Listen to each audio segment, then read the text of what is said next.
And I will call the Monday, June 1 meeting of the Parks and Recreation Committee of the City of Wausau to order. And welcome anybody who's in the chambers with us or watching or following along in any way, shape, or form. We do have a lot of business today, so we're going to try to keep things as succinct as we can while giving people an opportunity to be heard. And so we can start out with public comment or suggestions from anybody who's in the room with us today. And you get max out at about 3 minutes. And all you need to do is step up to the microphone, identify yourself, and state your address for the record. Would anybody like to speak? Come on up.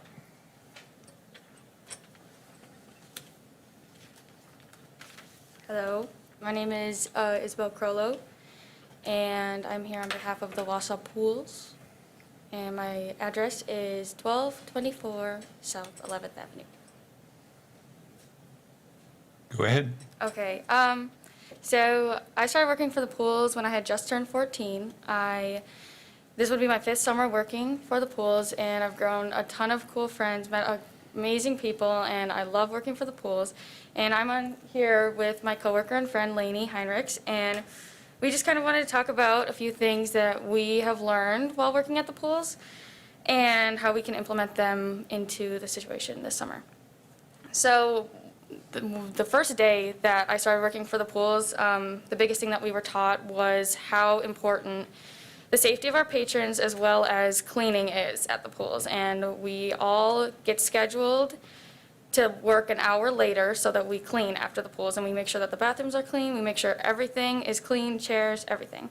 And that was before any of this had happened. And just trying to make this fast, we submitted all of this too. We have about 7 points with some paragraphs that you guys can all read, but I'll just try and be quick. So another thing that we also had to implement with our patrons, and we had to make hourly broadcasts to the whole entire pool about which was our 5 and under rule. And if a child was 5 years or under, they had to be within arm's reach of a parent or guardian that was 16 years or older. And we did have to go through and talk to people who weren't implementing this rule that we had for all of the pools. And I know that they did that at every single pool. Me and Lane are from Shuley, by the way, Schulenburg Pool. And so with all of the precautions that we would have to face this summer, we are fully ready. If it is passed, we are fully ready to take on any extra cleaning because we have been doing that in the past, and as well as dealing with patrons who aren't implementing the social distancing rule. And another thing is that we see how it might be a little bit hard that it is delayed to open. But I think that it would be we really do think it'd be a really great chance to bring all of the employees in from every single pool and maybe do a WebEx call if that is not allowed to be face-to-face. But we could use this time that we are not open to make sure that every single employee knows what their expectations are working at the pools, how to make sure that all of these cleaning precautions and all these safety precautions are met and followed exactly how they are ruled. And yeah, that's pretty much it. Just thank you all for listening, and I hope you all read all of the things that we have submitted. Thank you. Anybody else like to be heard? Step right up. My name's Elena Henrichs, and I was a part of the other, what you just stated. I'm only going to talk about 1 point, and that's basically just the connection that us as staff are able to make with the community members, especially the children, and even more importantly, our children that we kind of consider to have some behavior issues that we have experience with, and we are trained properly to deal with any incidents, and we know how to go about dealing with that, and we are able to offer some sorts of incentives that other people cannot. And it is our concern that if we aren't open that these children who still have essential working parents are going to go to lakes, rivers, and et cetera to swim. And I know that most of our like public lakes and stuff don't have, in Marathon County, don't have any lifeguards or anybody trained with CPR or like first aid services. So that's obviously kind of a drowning hazard. And yeah, we would just like to offer a safer place, like at the pools, other than putting these people in dangerous situations if they were to turn to those alternatives. And that's kind of it. Thank you for listening. Thank you. Anybody else? Step right up. Hi, I'm Tim Thurs. I'm here representing Wausau Youth Baseball. My address is 1800 Bainbury Court. I'm here today based on the park guidance that right now our fields are open for non-organized recreational activity following DHS recommendations, and I'm here to ask for a change in that stance. Right now, I'm not aware of any state or county order that prohibits organized play. Obviously, Mr. Evers or Governor Evers was correct when he stated that after the Supreme Court ruling, guidance was going to be different county by county, city by city, and I think we feel that right here in Marathon County. I am aware currently that the Everest District plans to begin play. Their parks are not maintained by the county. I'm aware that Mosinee plans to start play with some sort of sandlot play. Again, their parks are either private or not administered by our county where we have this recommendation. The Wausau baseball fields are actually unique. We do not play at Sunnyvale minus a few overflow games, and we don't have an East Bay complex. So each field is an individual entity at an individual park. So they fit well within a very small gathering of 2 teams and their supportive parents coming to gather with them. And we also typically only play 1 game per day at a given location. So there's not really a changeover of parents and kids where there would be 4 teams gathering at one time where a game is ending and another one would be beginning. I've also submitted to Jamie rules or modifications or recommendations that we would make to our teams to make sure that we can pull off baseball in a safe and effective way, following some social distancing guidelines. One thing we did do, and if nobody's aware, we at this point are advising not to do T-ball, so we're canceling that season. That's kind of 2 different reasons to do that. One is for us.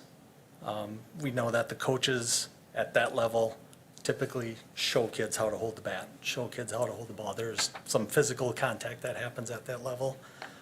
One is it's to help me have enough helmets and enough equipment so that I can assign equipment instead of having shared equipment that the coaches carry from game to game. If I cancel T-ball, I have enough helmets that I can give every other kid in our program a helmet if they need one, or a mask if they need one. Extra catching equipment, so they're only used once per game instead of multiple times traded between multiple different kids within a game.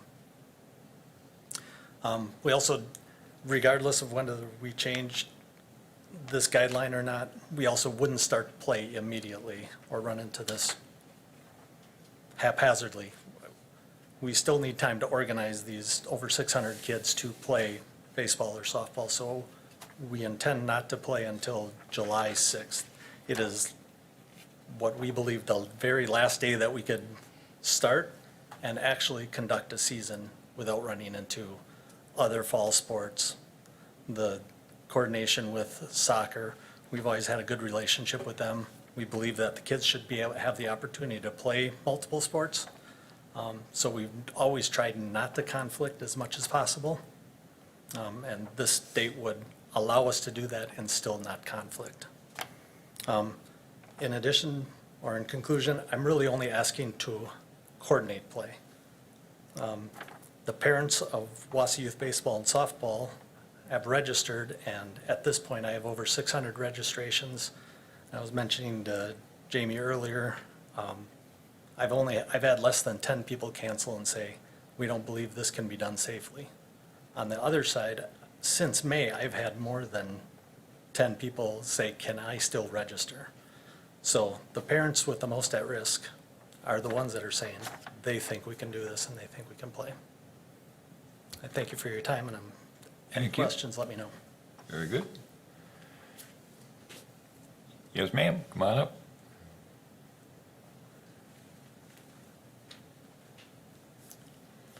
My name is Paula Meadows.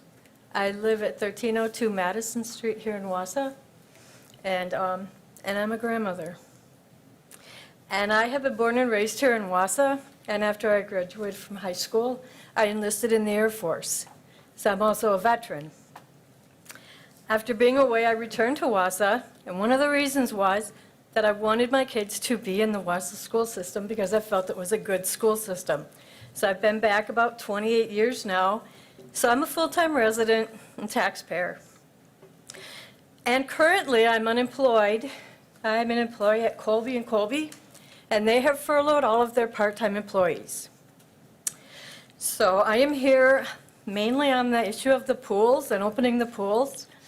But just a little bit about what I hear and what I also think is that the welfare of the children, as this has been an incredibly crazy situation. And to keep limiting our children and what they can do in gathering, I think is detrimental to their health. So I would like you to consider on the issues of the pool and of the baseball and softball issues that you will vote that can go through this year with any and all conditions that need to be met for them to be open. Seems people are concerned to follow those rules. So thank you for your time. Thank you. Anybody else? Come on up.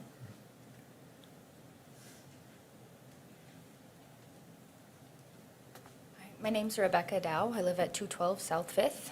I guess I'm coming at this from a parental perspective. I have two small children. They are ages 3 and 1, mostly for the pool, but I also fully support the baseball and softball games as well. This was never really meant to beat COVID. This was really meant to make sure that the hospitals had a system in place to be able to maintain what they needed to for any COVID patients coming in. And I think limiting the amount that our kids are able to play is, like Paula said, detrimental to their mental health and detrimental to their physical health. Parents, I mean, I am a responsible parent. I can make responsible choices for my family. This should not be a one-size-fits-all thing. So that's just what I would like you guys to keep in mind. Thank you. Thank you. Anybody else under public comment? Very good. Oh, that guy. I'll make it quick, Pat. Thank you. Anyway, I'm here just to, And your name is? James Tipple. Tipple. 314 Gerald's Court, Wausau. Thank you. Here just to have some comments on pools and playground equipment. These are just my thoughts and observations, but I've listened to a lot of other people in the community, and they share similar thoughts. I'm hoping tonight we're going to hear a couple options of what's going to happen with the pools. Just a quick fact, Marathon County has got approximately 140,000 residents. We have 51 COVID cases here, and just recently I think we had maybe 20 from 31 lists to 51. Being that as it may, we've closed down just about everything, including City Hall, and it's really not a one-size-fit-all. Chlorine, ultraviolet rays, high temperatures are all working in the pool's favor. Fresh air, sunshine is the best way to fight it, and you're seeing the council opening up outdoor seating for restaurants, knowing that it's a safe way to experience the dining. If you decide to open the pools, I would recommend opening all 3 of them. We have a recent example of New York City where they closed down half the subs, and all it did is crowded the subways and exacerbated the problem. Also, I was here last meeting. I thought I heard that you would open the pools, but not the water slides and all the features that attract kids. One of the things, if you do decide to open them up, just a few guidelines I would offer up to have you consider. Limit the number of people in the pools, limit the time in the pools. For instance, you could change out after 2 hours, 1 hour, whatever it may be, and then let a new group enter. If there is a bunch of people that are waiting in line. Take the temperature would be a good idea. Sign a waiver and ask health questions when everybody enters. You may consider reservations. I heard that there was concern about kids touching railings and whatever, and I've touched this here, so I don't know, I'm in trouble. Real quickly, wear gloves if necessary. You could sell them if you wanted to, and that would eliminate people touching stuff. And I wouldn't sell food. You may want to sell drink, a bottle of water or something, but not food. In closing, really, a couple people had mentioned that before, but schools have been closed for 3 months. The kids are getting restless. They need something to do in the summer, baseball. All my kids did all those things. And an idle kid is really a kid looking for trouble. So I think the more active these kids can be, and if we can mitigate some of the health risks, presumed health risks, I think we've got a way of solving this problem. Thank you very much. Thank you. Anybody else? Very good. Appreciate the comments, all being taken into account along with a stack of emails. If any reporter who's present would like to look through these, they're welcome to do so. Want to move to introducing our new Assistant Director of Community Services. Jamie, you want to do that? Or is you going to make him do it? Yeah, well, I can have him go. This is Marcus Alman. He just started with us, so I'll let him give a few words. He was at our meeting. I don't know if you can hear me. He was at our meeting 2 weeks ago, but we were kind of in a time crunch with the pool. So I'll let Marcus say a few words and welcome him properly to the committee. Perfect. Thank you, Jamie. So, yes, thank you, first of all. Pleasure to be here and introduce myself. As Jamie said, Marcus Alman. Just started here on the 18th with the department. I am coming back to the area, though. I spent my first 2 years of college here in town at the university, so have been here. Love the area, and just really excited to be back and serve the population that's here. Background for me, went to UW La Crosse after leaving here, got a bachelor's degree in recreation management. From there, I spent a little over 3 years with the city of Onalaska as a recreation supervisor, looking at special events, contracted services, programs, aquatic centers, things like that. And then from there, I actually moved back home to the Clark County area.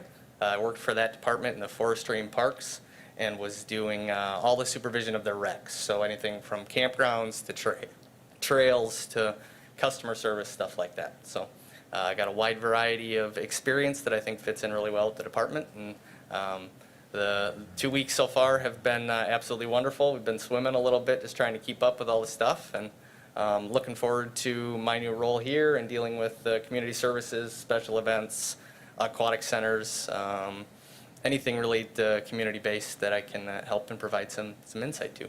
So thanks again, and look forward to working with you guys. So. Very good. Welcome, and I know he has been getting blasted with a lot of background. I did my share the other day. And this, and this, and this. Okay, we need a motion to approve the minutes. I would just say that in the May 4 minutes, there was a typo where a date was listed as June 15th, and it should have been listed as June 1st, and I've already asked that that be fixed, but so any motion to approve these would more or less include that. Do we have a motion to approve? Ms. Watson? Second? Mr. Larson, thank you. Any comments, questions, concerns? All those in favor of approving the May 4 and May 18 meeting minutes, I'll get it yet, say aye, please. Aye. All those opposed? Hearing none, motion passes. Get into our first media item. I would like to have staff kind of set the table for us here, starting with Ms. Polly and then Mr. Grosskirth. And then I have a few remarks, and I'd like to kind of set a course for us. It's going to be a decision that is a big one for us, and we're taking it, I hope it's being conveyed that we're taking it very seriously. Jamie? All right, thank you, Mr. Chair. So what we did tonight as staff was we provided you with a lot of information on what we've been supplied already from the State Health Department, the CDC, the Wisconsin Economic Development Corporation, as well as we do, beyond this, have a tentative plan to, if you were to choose to reopen, we have a plan and we can walk through that of what our guidance might be if we were to go in that direction. But at first I wanted to, from this perspective, staff and Mr. Grosskirth are here to provide you with as much of information as possible to make this decision. We are not here to tell you one way or the other, although, as the Parks and Recreation Department, we love to have things open, but we follow the guidelines of the Health Department and the safety that are put forward that way. So we are here to do as you wish tonight moving forward. This does, and I believe Ms. Jacobson is here as well to answer any questions, but this would be a recommendation that would be made to the full city council, correct? And so what goes tonight would be a recommendation that will then go in front of the city council on Tuesday of next week. And then we will plan accordingly from there. So I'm not going to go through every single document that's in here word for word, but you did have a pretty lengthy packet that was sent out to try to give you as much of that information that we've been working with the health department on. And some of these documents in here overlap with our next topic on the agenda as well, and I'll go through, this, we're talking right now specifically pools, and then in our next topic, I think we're talking about not only the ball fields and the playgrounds, but kind of how we've operated to this point with the park system in general. So looking at the pool, so one of the things, the first document is CDC guidelines for our administrators, so this would be for staff of us. I put that in there because it kind of talks about a whole bunch of different things, from everyday operations and some changes we've made to our cleaning facilities, and I'll go through that after when we get to the next topic. A couple of these documents are if you are to open pools, what are some of the guidelines that are in place that you should consider in your plan. And then this one also talks about the large events, gatherings, and large gatherings. I think that's something Mr. Grosskirth can talk about. That's been a big part of the discussion nationwide. Also is the human-to-human contact, and not necessarily the cleaning, but really promoting that 6-foot distancing. So that's that document. The next one is DHS for large gatherings too. These are just some questions. This has to talk about the number of people that get together. So I'll talk about our capacity of each of the 3 pools. It's just over 300. They all are a little bit different, but they're right around 300. So when we look at if we were to open, what that looks like as far as reducing that amount down to a manageable amount where it's not considered a really large gathering, but it's still going to be, more than 10 people. We have 10 guards up at every pool at a minimum, plus your cleaning staff, your front desk, your admissions staff. So I just put this in there because it is information about large gatherings, and most of them in our community have canceled for the summer. We'll be making an announcement here shortly about our 100th anniversary event. Will also be canceled and postponed to 2021. The biggest one we're still waiting on for the area is the fair, and I know they're meeting tomorrow or Wednesday, but I think everything else has pretty much been postponed to next year. So then getting into the CDC pool guidelines, this talks about the different pool areas and venues. This is again something that if we were to open and put a plan together, what are the things we have to consider? The hand hygiene and the just hygiene of our staff as well as our participants, whether or not we put in a policy of face coverings. Obviously, we'll put information about staying at home with our staff if you're not feeling well, just like we do now with our full-time staff, don't come to work. And some questions with the supplies we'll need on hand, cleaning and disinfecting of our areas. Now, at the last meeting, there was concern about whether or not we could open the slides and the events. With this kind of guidelines in place, we don't see that that would be, if we were to open, we don't see that that would be a requirement to close those features. Because of the movement and the surface, there's different guidelines on the surface and how long it stays, we don't know, and Mr. Grosskreutz, you can speak more to that. But right now, we would probably say we could keep those items open with some extra cleaning staff going behind and stuff like that. So I can get into that more. Let's see.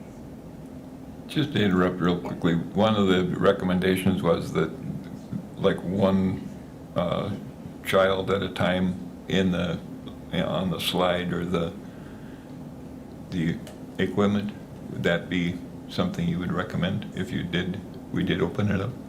Yeah, we would do some controlling of the number of people, how people spread out on the slide stairs and how they would move through the different pieces and.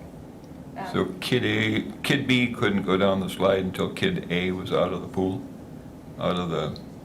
Yeah, we already Right. have guidelines in place for our slides Okay. when we can let the next kid go. So Very I think good. our new policy would be more concerned on their lining up on the stairs to go down Mhm. the slide. Right now when they line up, they're all on top of each other. Everybody wants to get down that slide, so we'd have to mark the stairs and keep them 6 feet apart. That's the biggest guideline through all of this, is to maintain that social distancing. And I think that's the challenge with kids in general, anywhere, is, my kids, I have 11 and 8-year-old, and you think they could keep 6 feet away from each other and their brother and sister. I'd love them to stay away from each other, but they're kids. They're gonna play with each other. So that's just a challenge that we'll have to face. So reopening pools, this is something that came out from the Department of Agriculture. Same kind of guidelines, is if we are going to reopen the pools, it talks about lowering the number of people in the pools. Those are low-use pools. More frequent cleaning, hand sanitizing, making sure our pool is operating efficiently and effectively, and that would be done no matter what. That we have lifeguards, and then one of the things in here is that we need to make sure we have proper staffing, because our lifeguards need to focus on the water. They cannot be the ones yelling at the kids on the deck behind them that they're not social distancing. They need to focus on the safety part of it. So there would be additional staffing that would be needed for the deck part of it. And then I included the Wisconsin Economic Development Corporation guidelines, and I think I actually gave this out at the last meeting on the 18th, so it's just in addition to that. The one thing I don't have in your packet that I'll bring up here is information that came out on Thursday, and this is information from the Wisconsin Department of Health Services. It's in their COVID-19 community and faith-based section. This also has a section on youth sports, we'll get to on the next one, but they added on Thursday this public pools, splash pads, and water park item, and I'll have it down here so it's not blocked by this. But basically, this does talk about, it talks about how the information that I just went through with you, the Wisconsin Economic Development Corporation and DATCAP guidelines talk about how to reopen when you're ready to reopen. They don't talk about when to reopen, and I think that's the question, and that's some information that Mr. Grosskreutz can share on, if we were still in a plan, like the Badger Bounce Back plan, where would we potentially be in those phases based on our numbers? Obviously, we don't have a plan, because when it was overturned, there really isn't a plan in place, but still thinking about the idea that the virus isn't gone, and how do we move forward is kind of the big question. But this one does specifically say that they recommend at this time, so this is as of Thursday of last week, that all public pools, splash pads, and water parks remain closed due to the spread until we meet the benchmarks established in the roadmap to reopen Wisconsin, which is not safe to bring together groups of individuals that are not part of a single household. So, as we all know, there is not a plan right now. The legislature is supposed to be working with the governor to do that, and they're not doing that, so we don't have a plan. That leaves it, that's why it's up to each county health department to help guide us through what those decisions are. So that's the information I have in the packet specifically regarding pools. I have some more information we can go through on the next item that talk about more of the playgrounds and the sports fields and the youth sports and gathering. But at this time, I guess, Mr. Ghoskers, could you, is there anything you want to add compared to what we brought forward? No, Jamie covered pretty much everything. The really only change that's happened since the last time I was here was DHS's recommendation that she addressed right at the end. So the county health department is adhering to what DHS is saying? Yep, yes. In our Marathon County COVID Order number 1, we recommend that individuals or businesses, really, businesses, follow the guidance through the Wisconsin Economic Development Corporation, DHS, and CDC, all of the documents that Jamie alluded to throughout her talk. And what's your response or your department's response to this isn't a one-size-fits-all situation, and this is Marathon County, and that's a state guideline, and all that? It is a challenge, truly, it's a challenge to make something that fits every place. And in some of those communities where there are higher levels of COVID, they have pools that are also opening, so it's an interesting dynamic that's occurring as well. The issue that the state is looking at, and they're looking at from the larger picture, is how do we control COVID from spreading and going from where we're thinking primarily, south, southeast, and it's slowly increasing across the state. Now, since we last talked, all 72 counties have positive cases noted in them. It's not that they weren't there already, it's just that they tested and found them. So with the criteria, just a minute, with the criteria that they had in the Badger Bounce Back plan with the phases, are we at phase 2? No, we're not out of that, and I should have. We're not out of it, or we're not in it? We're not in it yet. We're not in phase 1 yet. There are still gate markers that weren't hit, and I should have looked at those before I came, but it was downward trend for 2 weeks of influenza-like symptoms, downward trend of COVID-like symptoms. There's some that are met, like the hospitals feeling like they can handle the influx. They've got PPE and staffing, but I'm ill-fated for speaking much more to it because I didn't look closely at it before I came. So phase 1 was don't even get 10 people together, and that's where we're at? Yep, yeah.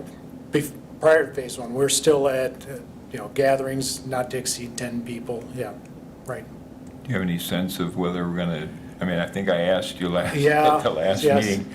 Yeah. Where are we going with this, Dale? Yeah, I really we're going wish to hit phase 2 in 3 or 4 weeks? I wish I knew. Last week, or 2 weeks ago when we spoke, we were talking 32 cases at that point, I believe, and now we're at 51. And while it's not a significant, number, when we look at it relative to other communities and the volume of positives that they've had, it represents more than half of increase, so more than 50% increase. And part of that is just, it can be argued, we've got more testing going on, certainly, in more individuals. We've got as you've seen in the media, it's affecting some of the businesses in the county. I can't speak to how many businesses because that's not information that's necessary for me in my role to know, but I do know there's more than the few that we've heard about in the media.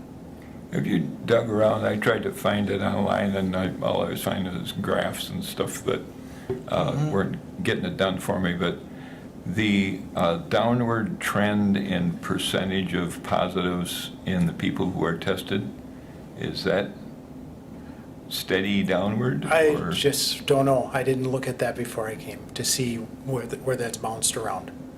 Okay. That's a key thing, Yeah, right? yeah. Yes, it is. It's part of the one of the gate openers for COVID, for opening things up, yeah, for 2 weeks. Okay. Thank you. Do you have a question specifically for him? Very good. So I read an article on NPR, I think last week, about Indiana, how they did antibody testing as well as COVID testing, right? And they sort of readjusted the fatality rate of being not 5%, but like more like 0.5% to 1%. Okay. Is that an accurate like readjustment? Have you heard that? I haven't heard that, and I'm not the best person to evaluate And then- their study. Do you know, will we do antibody testing up here as well? Will we do it? Yeah. I believe so. Okay. I believe they've talked of it. That, again, is an area of the department that's, the people and the testing and the results is handled through our nursing program. I deal more with the business end of it, and and so I'm sorry, I don't have a good answer Nope. for what's been happening. That's fine. Thank you. In form of it. Mr. Killian? Thank you, Mr. Chair. Thank you for coming. Again, Mr. Grosskreutz. Last time you were here, I had asked a question, and I think to kind of distill it down to a simple, clear level here, I'd asked if we were to make the decision that day, what was the Marathon County Health Department's recommendation? And if I'm not mistaken, you said the recommendation would be to not open the pools, and we are here today, and I will ask the same question. Would you have just a succinct response for that? Yes, I'd probably have to stick with it. The Department of Health Services has advised that public pools not be opened. That would be our advisement as well. If they do open, there is the guidance from WEDC and from, oh, it just blanked. CDC? CDC, thank you, should have stood right out, to be used, and to develop a plan. And everybody, it's understandable, anybody's plan is going to require some modification. This is something that's novel, new, all the way around. So to operate with fewer than half of the attendance, is that the right number? Find out when you get started, and how does it really work? And one more question. Sure. Just broadly speaking, as this has emerged around the world and in this country, has the concern from the scientific community, has that been that this grows in a linear fashion, or that it tends to grow in an exponential fashion? And on that note, I would be curious to know what the numbers looked like reported by, say, the federal government in early January and domestically in the United States, and what they may look like today, roughly. So those would be two questions there on the growth factor. Yeah, and I wish I were an epidemiologist and spent my time looking at that, because I'd have a little better idea for how is the curve really ramping up, or is it kind of linear, as you said. I really don't, I'm sorry, I don't know the answer to that. What I will also say is that we were all hopeful back when the federal government was making its prognosis that things wouldn't get to where we have the number of deaths nationwide, or even in the state, or the number of illnesses, and the impact that it's been not only to people, but according to businesses. Economically, this has just been very devastating to a lot of businesses and economies. So I think it was very hopeful at the time, and perhaps looking back, many people wish that they'd done things differently back then. Thank you for that information. Sure. Mr. Neal? Thank you, Mr. Chair. This is just for the committee, so if you want to have a seat, that's fine. Oh. Okay. Take a But load off. don't leave. Well, you know, as I said at our last meeting, it is certainly a heavyweight thing that we're thinking about here. You know, we've received about 36 emails from citizens, certainly not, you know, a huge swath of the population, but of those 36 or so, you know, the vast majority are in, you know, for reopening pools. A lot of them say, but we know this is a hard decision, so they're not really being, you know, mean about it. And others are saying, no, this is just too much, it's too risky. Recent, and yeah, no epidemiologist here either. But recent news is kind of encouraging in certain ways in terms of means of transmission. One is that it seems that transmission by surface contact is a lesser concern than it was originally. And you can add to that that is even less of a concern in the environment we're talking about, which is outdoors in the sun, with chlorine water touching everything and everyone. So that's encouraging. But those reports also state transmission by, closeness and particles being expired is probably the main concern. Social distancing then becomes the main concern. So I've got a couple of things to offer as suggestions. One, and I mentioned this at the last meeting, and I limited it to one pool. I could maybe, say, maybe two pools, because, we have to ensure that if we're going to be managing the safety of activity at a pool, it's not just lifeguards watching kids in the water. It's staff, managing social distance awareness at all times. Our staffing levels are not designed to do that, with the way we normally would staff 3 pools. So one question I would have for Director Polly is, what are your thoughts on maybe opening 2 pools, not 3? That way you'd have more staff to spread around for some of that support, social distancing support that we need. Yeah, I know we need to do the regular cleanings and all that, but I'm really, really concerned about managing, people in each other's faces, essentially. So is that something that seems like an easier fix for us? Part and parcel of this concern is, we are the Parks and Rec Committee. Our purview really is the physical, facilities and concerns about their value as amenities. Typically, questions of public health would go to the Public Health and Safety Committee, which I guess is not done to this point. And I'm proposing that regardless of what recommendation we make this evening, that this also go to Public Health and Safety Committee before the next council meeting, so they also can weigh in on it from their viewpoint. And then we'd have a couple of recommendations going to council, because there's no telling what will happen at council, when this comes up for a general vote. So I would like to see if that could be arranged. I don't know, is there a regular meeting between now and the next council meeting of Public Health? They would have to call a special meeting. Should not be a big deal, a one item, special meeting. We do it fairly regularly. So I would strongly recommend that happen, because I would like to see a recommendation out of the Public Health and Safety Committee, which only seems right and fitting.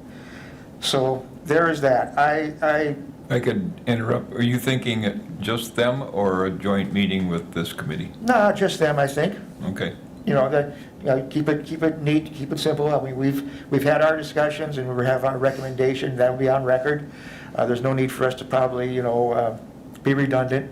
But their perspective might be different and their questions might be different. So I would really welcome that input as well. So my main feeling is this scares me to say yes. But I'd like to be sort of encouraged by Director Polly in terms of the logistics of managing safety concerns if we were to go maybe with a 2-pool system this summer. I know some people would be unhappy because it's my pool in my neighborhood that was closed. I'm so angry, but you can't do everything all the time. So I'll leave it at that for now. Thank you. Would you like to respond to that? The 2-pool idea? I can, or do you want to take Mr. Larson first, and then I'll go over what I'm handing out? Mr. Larson, would you like to make some remarks? Yes, I would kind of echo what Mr. Tiplett said. I Googled the population of Marathon County, and it told me it was 135,600 plus people.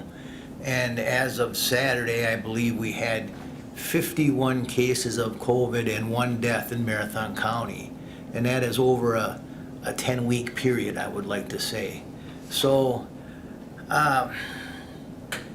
you know, I hate to say this, but it's hardly, you know, it's out there and it's scary. You know, I mean, we've seen what it's done in other places, but it's really irrelevant here as to per the cold and the flu.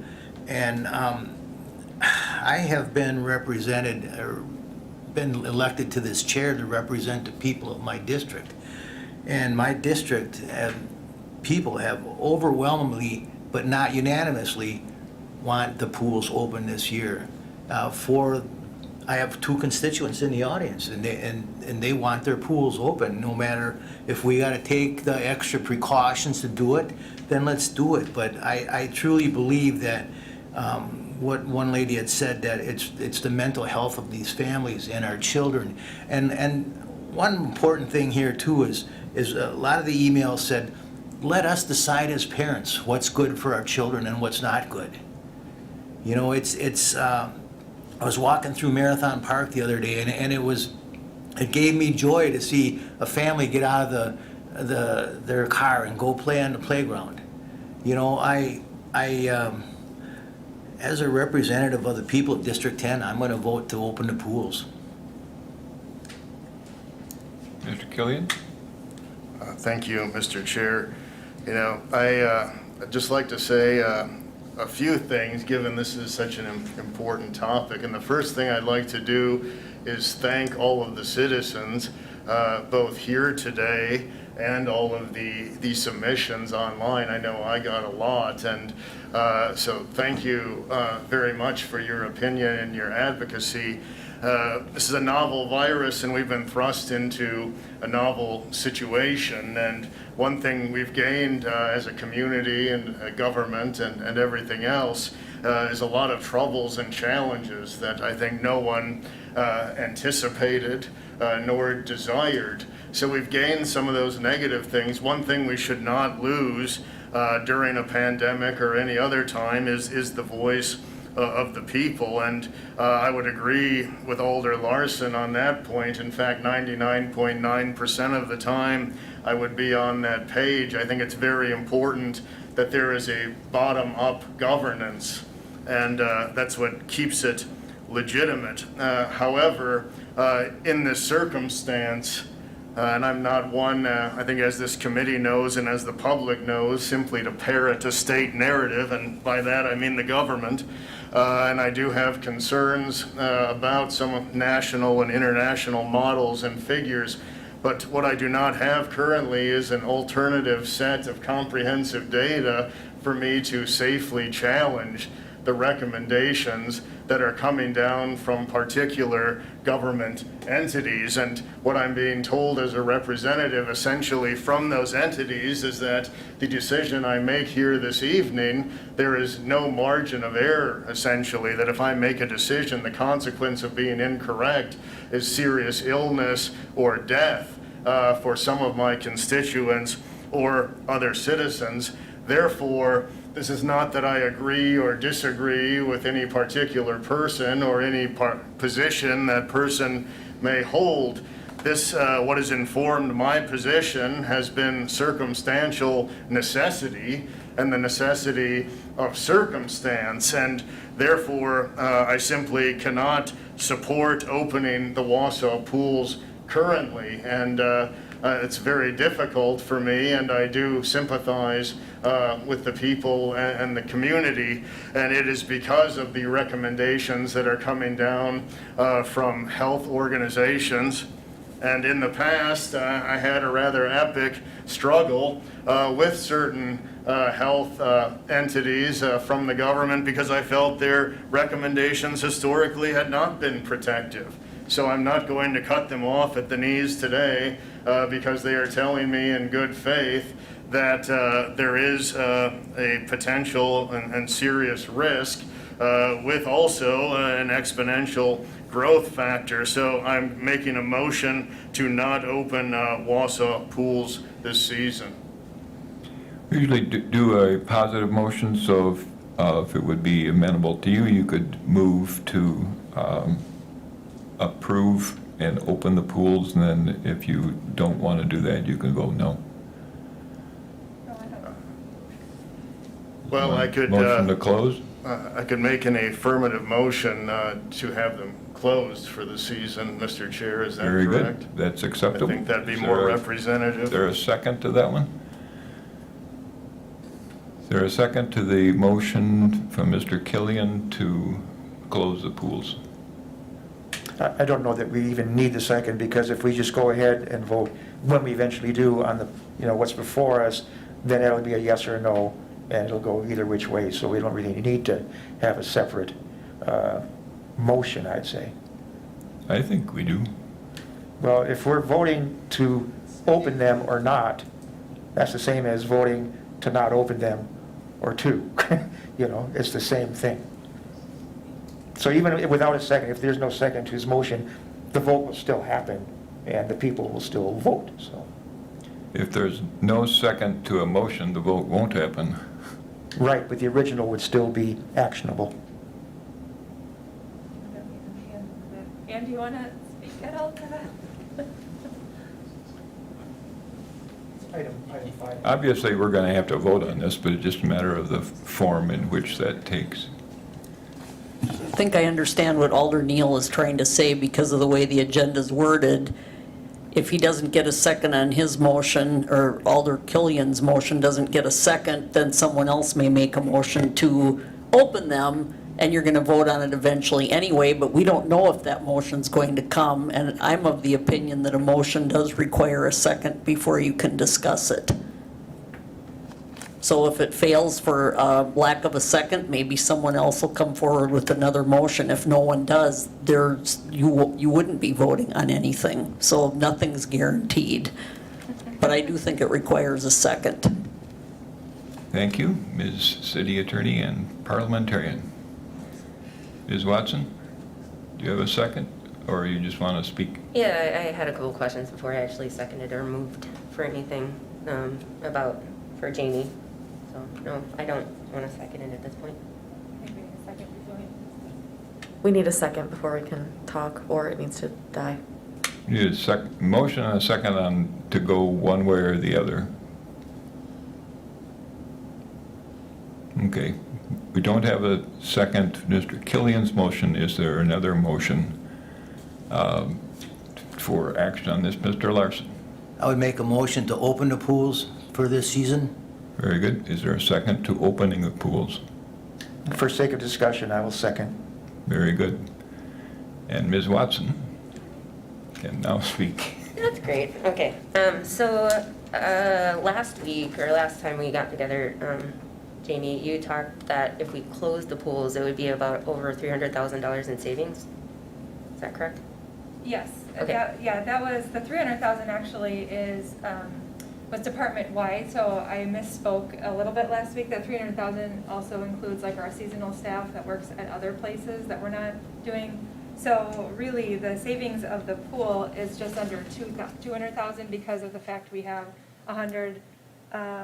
typically $108,000 $108,000 revenue to offset it. So on our, do you want me to go through this little plan? Yeah, and then can I have a follow-up after? Yeah. Thank you. Yeah, so what I have in front of you, I didn't put this, well, we didn't finish it until we put a lot of time and effort into this. Marcus and I and Karen, and I believe Karen is on the phone if you have any questions, but we had been asked at the last meeting that if we were to open the pools, what would that look like to try to meet the guidelines of as set forth, cleaning, extra staffing, the social distancing requirement, that sort of thing. So we put this together, and we have, it's a preliminary draft plan. We definitely have to do a little bit more work on it.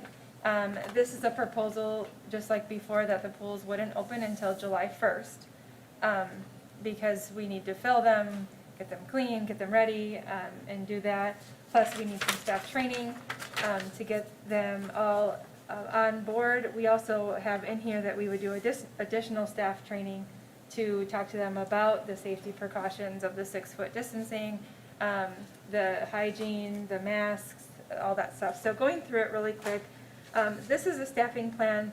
It is to open all 3 pools, to your answer, to your question, Mr. Neal. We polled all of our seasonal staff, and I believe right now, and Karen can correct me if I'm wrong, I believe right now we have all but 3 or 4 that are willing to come back. We have had a few that have taken other jobs and are not available to come back. But this would be opening all 3 pools with some little bit different hours and times, and that is because we thought to keep it, the numbers down at each pool, if we had the staffing to open all 3, we felt that was a better recommendation to spread out the number of people using each pool, to try to keep those numbers down to a minimum, and not have the issue of opening just one pool and then we're inundated with people and we can't handle the amount of people or we're turning people away.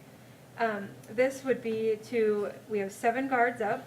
We'd have 1 at admissions. We would have 2 for social distancing, deck only, and 2 for cleaning and disinfecting. This would be, as part of this, we would not open our concession stand. So we take basically that staff we had in the concession and we move them out on the deck. We would be open 1 to 7, Monday through Friday, which we were typically open till 8, correct, girls? Yeah. Monday through Friday, and then Saturday and Sunday 11 to 7 to kind of give a little bit of extra time in the morning. We would potentially put in some extra swims during the week from that 11 to noon time frame because we're not recommending having swimming lessons this summer. We just don't know how to physically keep that distance between those kids. We could do parent taught, we could do the parents in the water, but that strictly reduces the number of people. You still have the issue with social distancing, so we're just recommending no swimming lessons this year. So to fill that time slot, we thought maybe a few days a week we could offer a parent taught time where we wouldn't have the slides on, but parents with small children could come in for that 1 hour, or a senior citizen swim where they could come in, and especially at Schulenburg, we've got the lap lane. We would have restrictions on 1 person per lap, stuff like that, but we could allow those 2 different age groups to possibly have some alone time in the pool for just that hour before we would actually open and then do some cleaning.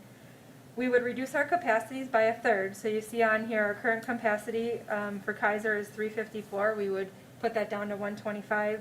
Memorial would be 100. Schulenburg would be 105. We have some different things in here where we have some social distancing markings on the ground.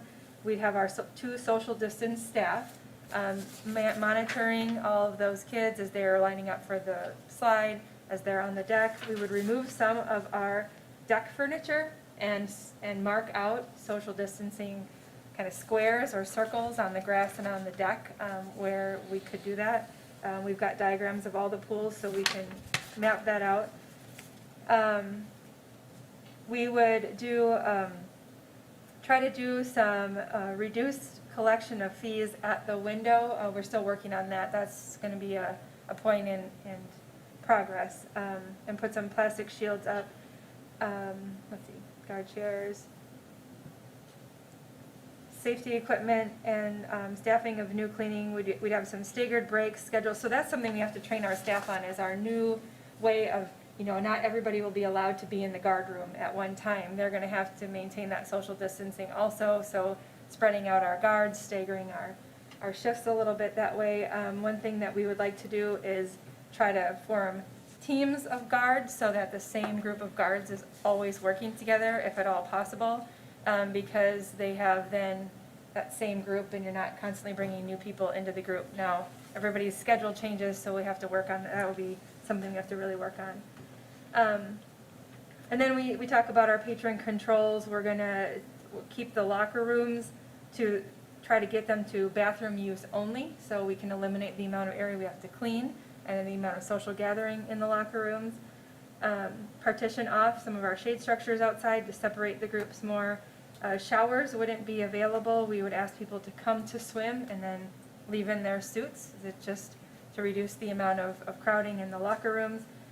We would require our patrons, if they want a life jacket, to bring their own. Typically, we have life jackets available, but there's a lot of other guidelines in the about how to disinfect those and how, where they need to be dry. We just don't have the capacity or the space to do that on a daily basis, so we let someone bring their own jacket in. And then restrict some of our carry-in toys to goggles only, just to reduce the amount of physical places they're touching. So to get into the budget, sorry, long story to get back. Looking at what we had budgeted for, our typical season is June 5th through August 9th, with one pool staying open till August 16th. We typically budget for expenses $231,547, and we typically budget $108,100 for revenue. So we essentially have a levy of about $123,000, and that's what we have budgeted for 2020. If we modify our schedule to open July 1 through August 9th for all the pools, it's approximately about 5 weeks, you'll see that our expenses are, they don't go down a whole lot. They go down with concessions, because we're not going to open concessions. So our expenses are still at $161,025. Our revenue does significantly go down if we don't have lessons, if we don't have concessions, and if we don't allow rentals, group rentals. If we're trying to eliminate the number of people in the groups, that would be a suggestion that we have. We anticipate about a $23,000 revenue from our user fees and admission, and that's taking our traditional user fees by about a third. If we're reducing our capacity by about a third, we have some season pass revenue already in the in the bank, so to say, that we're banking on. So with that, looking at that, you see the highlighted area. If we are to open the pools and operate as we propose with the additional staff for cleaning and social distancing is kind of where that comes, and the loss of revenue, we would have to make a determination in our city budget, a change of roughly $15,000, $14,578.50 is something that would need to come from this committee, as well as a recommendation of where do we get that funds from to offset our budget of what we had. Now, there are options, for instance, just a quick idea, maybe we don't open on Mondays. For 5 weeks, we have one day less. That roughly, when we did the numbers, is about $16,000 that you could save, so we could offset that way. Ideally, if we open July 1st, it would be nice to stay open until August 16th or even the 23rd, because we may have the staff, depending too what happens with their college and whether they go back. But every week beyond the August 9th week, based on our numbers for staffing that we have put together, it's going to be about a $23,000 per week expense. So as this is in front of you right now, if we open for the remainder of the year, we need to, not closing any specific day, at this plan, we would need to come up with $15,000. If you want us to open longer, then it's $23,000 for each additional week that we would need to come back and identify in our city's operating levy of where that money is coming from.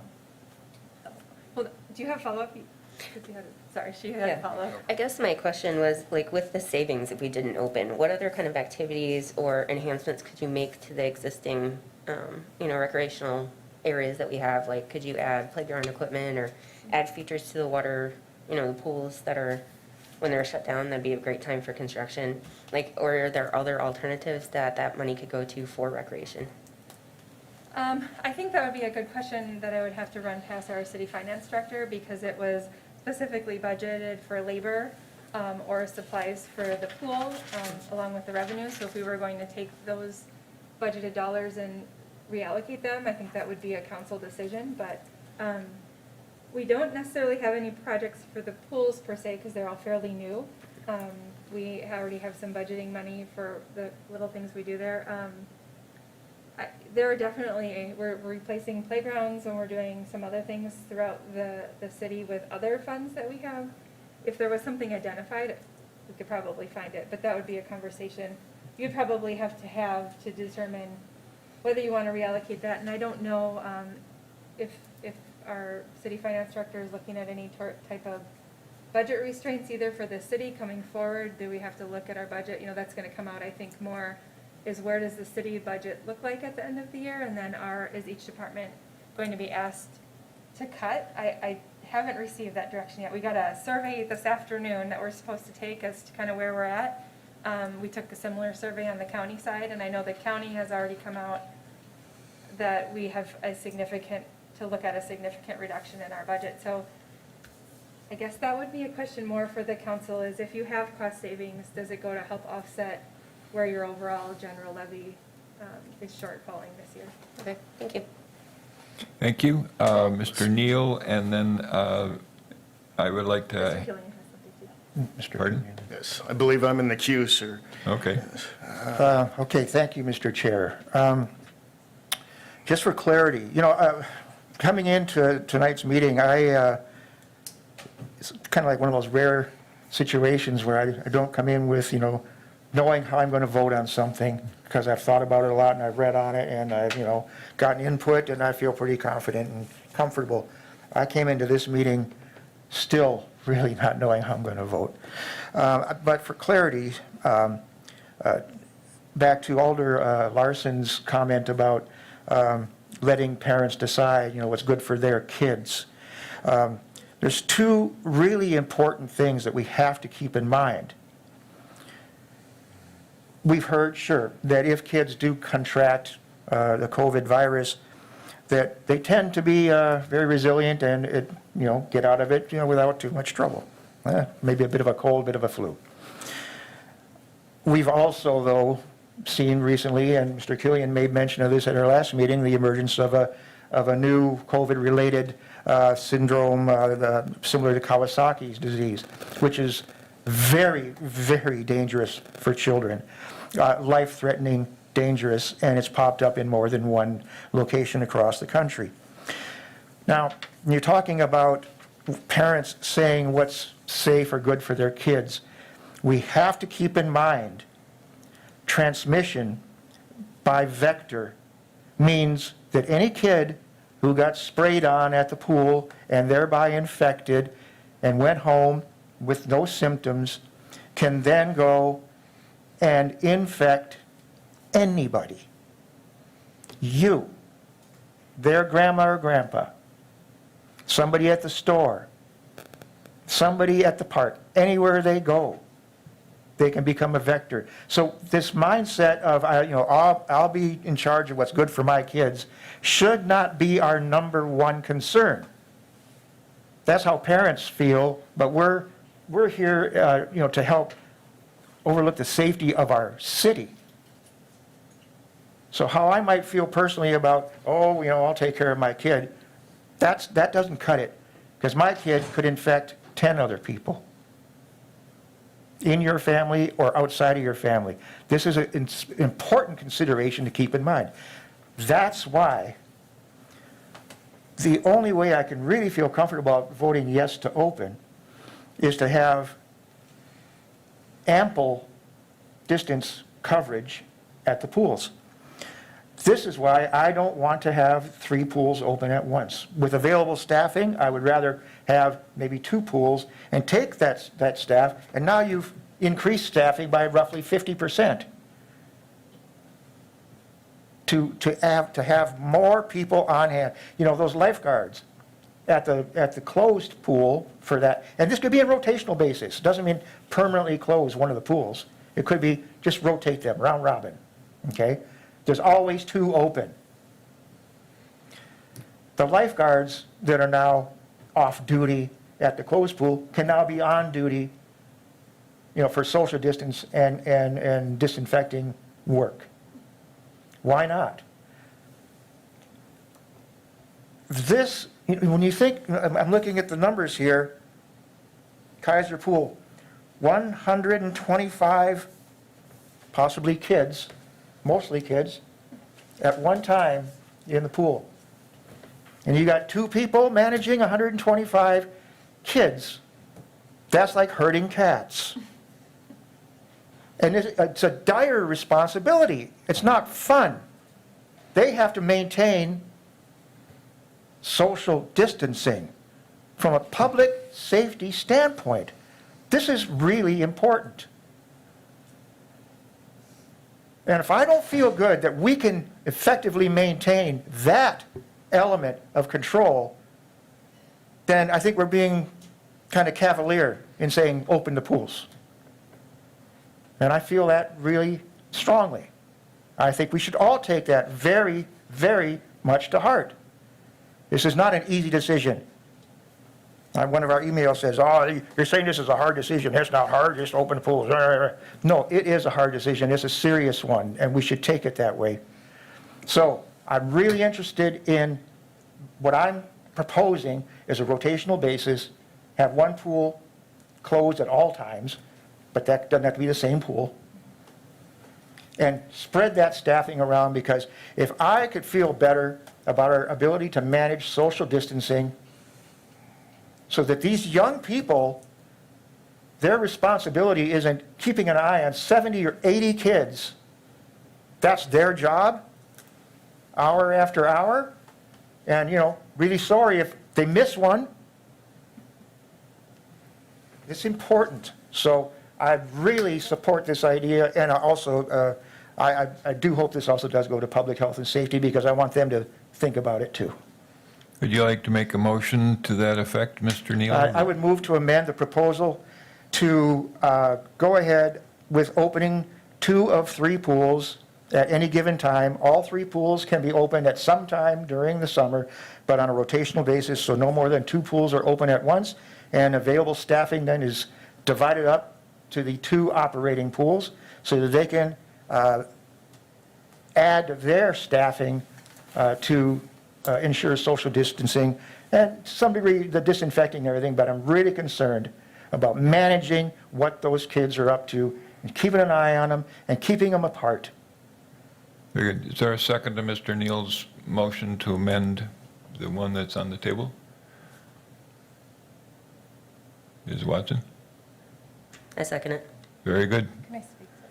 Sure. Tell us a little bit about your thinking on the going with 3 rather than 2. We'll get to you, sir.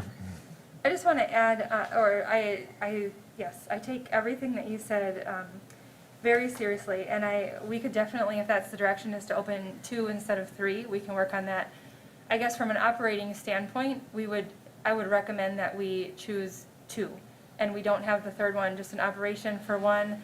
It's going to sit idle without being staffed at times when we've got 2 open and you've got 1 with open water.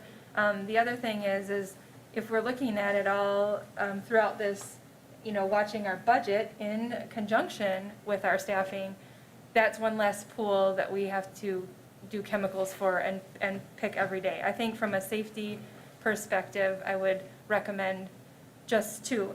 Now, I do want to add, and Karen, I think, can speak to the staffing and maybe even the guards that are here.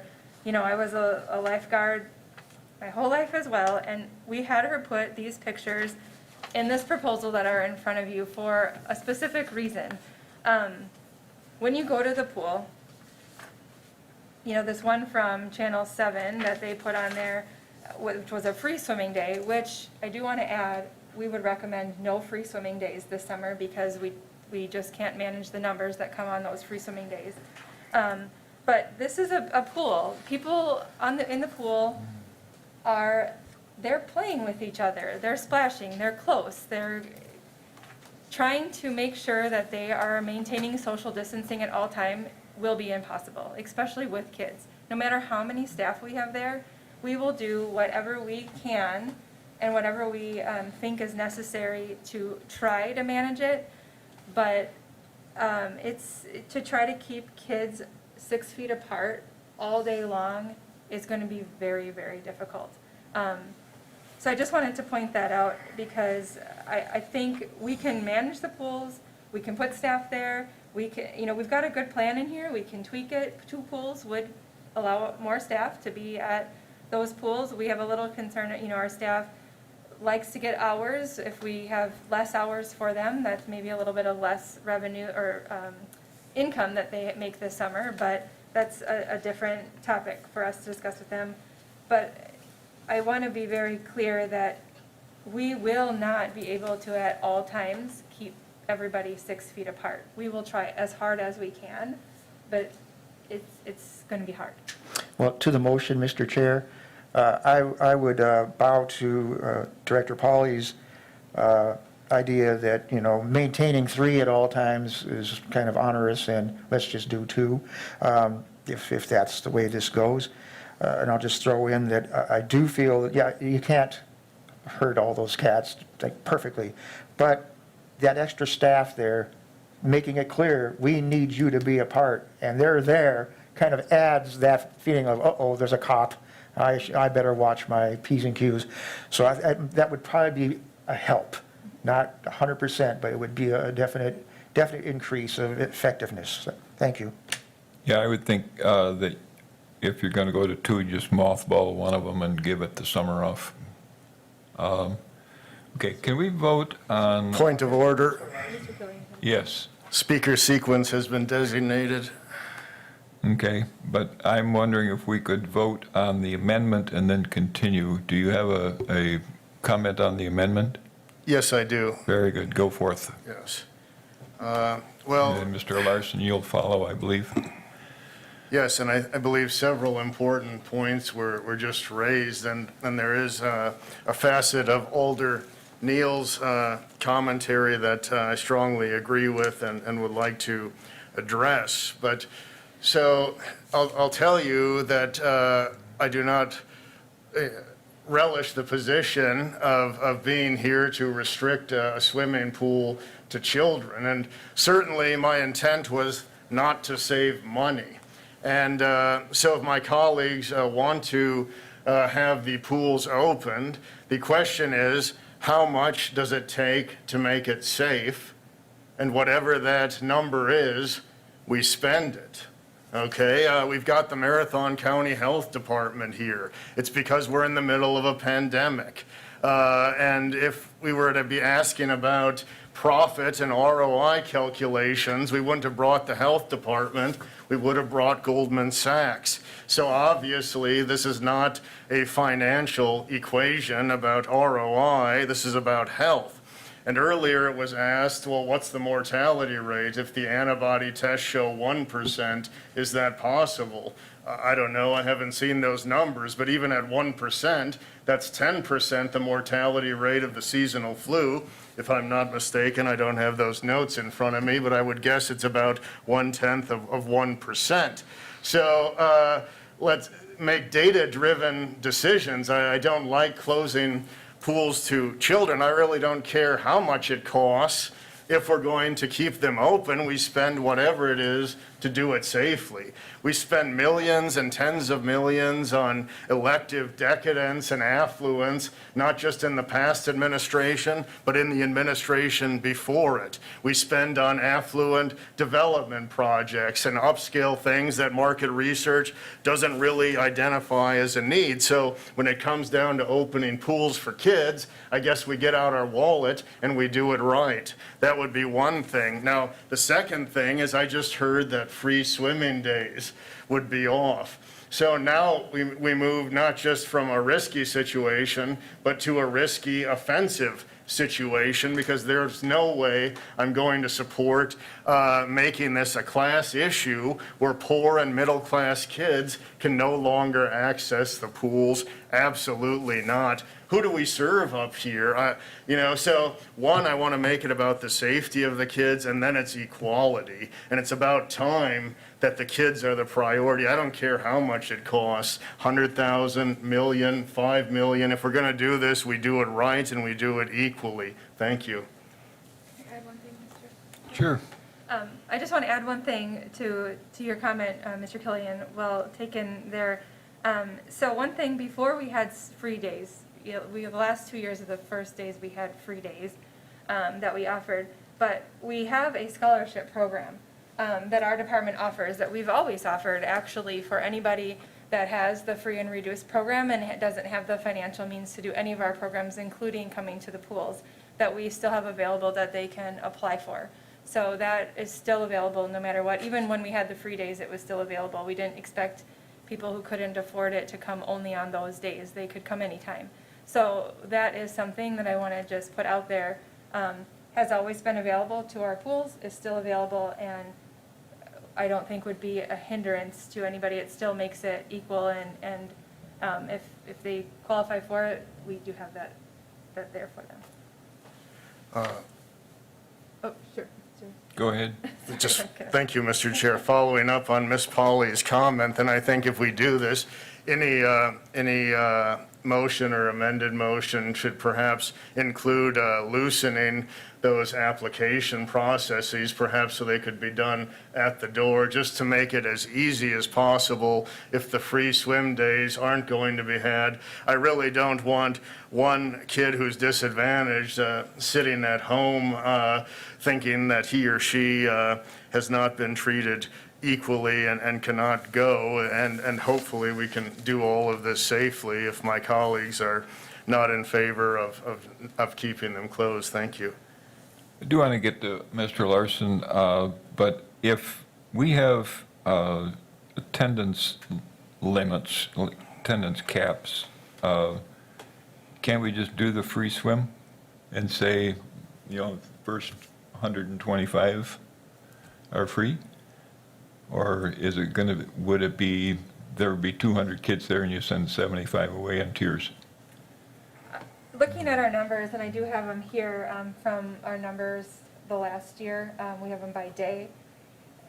On those free days, we typically were well over 100, and I see that being, that would probably be more of the case that we would turn people away than if we had them on our regular days. I think we can manage those numbers, and they seem to be fairly, every once in a while, and on a really hot day, you may have to turn a few people away, but I think we have more of an issue on those days because the numbers show that on our free days, we were high, and I can get the numbers out, I have them here, I just gotta find them, so. Okay, but perhaps we could balance that out with some easing of the rules or something. Mr. Larson? You still there? Very good. I was probably going to say but Tom beat me to it, is we are here to serve the people of this community, and the people of this community want their pools open. Now, Ms. Polly presented us with a pretty decent plan for opening these pools and keeping it safe, and echoing to what Tom says, how can you put a price tag on our children when we have millions of dollars to throw in other projects? I still say Miss Polly said she's just shy of the staff she needs for 3 pools. I think we should stick with the 3 pools if we're going to open them. Okay. Are any other comments, including from the mayor, on the motion to amend to 2 pools? I just want to add, and this is just from a logistics standpoint, not really part of my motion, so you don't have to second it, but, there's been discussion about having, the gate opens and X number of people get in, and then after X amount of time, they leave, and then anybody else, is in the next wave, pun intended, can come in, so if they might have to, wait at the gate for 90 minutes, they're then going to be allowed to get in. So even on free days, you might have 100 people in there, but then after 90 minutes, they're gone, and the next 100 can go in after a cleaning period or whatever. So but that's logistics, I think that, We don't have it set that way right now. I'm sorry? We don't have in our proposal to do waves of people right now. Okay. For one, we don't have, right now we have it proposed, I'm sorry that I'm saying this, but. Go ahead. Or out of line, but right now we have it proposed that we're open as normal and people pay the full price. We're not asking to reduce price at all. We don't have, we've talked about, Weston is talking about this in just a little bit of their pool, and they are thinking of doing pre-registration for 2-hour time slots. We don't have that technology to do that at our pools or even in our office. So logistically, that's very, very hard to do a 2-hour time, but I also feel that if you're limiting the number of hours someone can swim, we have to look at our fee adjustments then, which also. Is there a closing, like midday for cleaning, or is it just the idea to stay open the full day? It's the idea of stay open the full day because we have those cleaning staff going. Now, we do have breaks throughout the day. Every time that there's a safety break, we would do more cleaning during that time, but we don't have a specific time when we ask everybody to leave and come back. And just looking at our numbers, Karen and I made this decision, looking at our numbers, Because on a typical day, we have, like, for Kaiser, on a typical day, we have maybe 20 to 30 adults and 75 to 150 youth. I mean, some days are much higher, some days are much lower, it all depends on weather. And that's throughout the whole day. I think that by keeping that 100 at one given time, we are staying very close to our typical numbers throughout the day. Now, looking, at our free days, at Memorial specifically, on this one free day, we had 126 adults, 137 youth, and 50 passes. So that's 263 people coming, now that's still not at one time, that's throughout the day. That's our lower number at Kaiser. One day I'm trying to find the day. We had almost 700 people come through in a day. So I guess we have means of making sure that it's an equitable experience for all. I would just highly recommend this year we keep it the same price every day and the same operations, because this is going to be a learning curve for our staff as well as the community, and to try to keep things as consistent as we can helps make it clear to everybody, is my recommendation from a staffing perspective.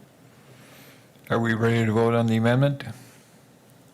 All those in favor of amending the motion to limit it to 2 pools, and those would be one east side, one west side, I imagine, to be decision on which pools would be left to staff. All those in favor say aye. Aye. Aye. All those opposed? Nay.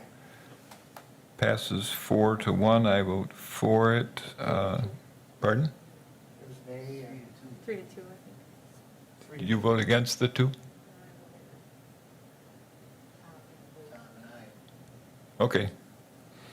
3-2, motion passes to reduce to 2 pools. Mr. Chair, I just want to add again, and I'm sure it's going to happen, but, this is the same question will go to public health and safety, hopefully, in special session, and, They may change it. We'd have a whole nother discussion, and, we'll see what comes to council. Yep, we take our best shot. I'd like to hear from the mayor. I guess one of the things that is in the background, and I think as fiscally responsible members of this council, we do need to look a little bit at that. Ask the mayor how much importance we should give to that, and any other thoughts she may have today. Yeah, I guess I have a lot of thoughts here. I'm very concerned about the safety of our kids here. I appreciate the health department giving your guidance. Thank you. Every day I feel like I'm talking to you. And I'm also talking not just to our Marathon County people, but I'm talking to some of the other folks, especially Rothschild, Weston, some of these other people who are responsible for their pools. And, I had a long talk with one of the people in Rothschild, and they had already voted to close their pools. And their big concern is that, what if my Rothschild people come to Wausau and get sick? You're going to be overcrowded. I wish we could make this a regional decision. Obviously, we're not doing it that way. We have it set up this way for a reason, but, that's a fair discussion point. I'm also concerned that we are not, our schools aren't even sure when they're going to be open, but we're talking about pools in a month. I don't know, it makes me nervous to say that we should allow people to gather in a swimming pool type setting. I know I lived at the pool as a kid. I was definitely spitting water in my friends' faces. I was definitely, I was running around. No lifeguard could have socially distanced me from my friend on the end of that hill by Memorial. No way. So I don't know. I have concerns. I think we do need to think about the people who we have employed. We do need to have extra people there if we're open to make sure that people are distant. Part of me is thinking, I think you're already going to have to do a budget modification for this 14,000, and 23,000, is what you're expecting in revenues. What happens if you just have no cash handling at all? What if it's all free? I'm going down this whole list of things that I'm thinking of, like maybe we don't charge anybody at all, like we're doing with the buses right now. I don't know. I don't envy this decision. If I were voting, I probably would not open the pools. I just don't think it's the right call, especially when we're talking about the schools not even sure if they're open. So I know it sucks. I know we all want kids to have a normal summer, but we all want everyone to have a normal summer. And part of that is just not hurting each other by spreading this virus. Any other comments?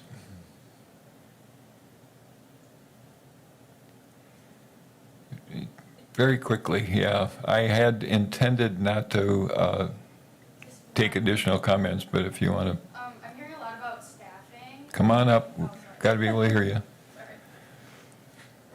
I'm hearing a lot about staffing, and we're not going to be opening, obviously, the food stand, and we have around 2 to 3 people that are working every single day, with at least 6 to 7 people that are normally working in the snack shack, I guess you could say, every day. So you have 7 people that would be able to implement all of these rules that would have to be put into place. As well as during a drill, they are responsible, and they know that they're responsible to make sure that all of those people that are would be surrounding a potential drowning victim, that they need to be away and they need to be all on the grass or in the locker rooms.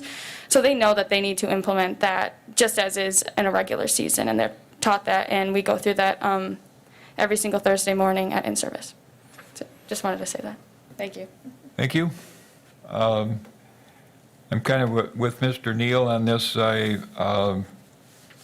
Taking it very seriously. Last week I was kind of 52% keep them closed, and then we got a lot of citizen comment, and I've seen the recommendations from pool operations. I thought one of the more convincing messages, communications that we got was from the young ladies who are pool staffers that made an impact on me, but then, the next day I got one swinging the other way. So this is a very difficult thing, and I would like, I think that with the precautions that we're talking about, and I think there are going to be some diminution in the numbers on attendance just because of parents. Some parents are going to be cautious, so I guess I'm 52% in favor of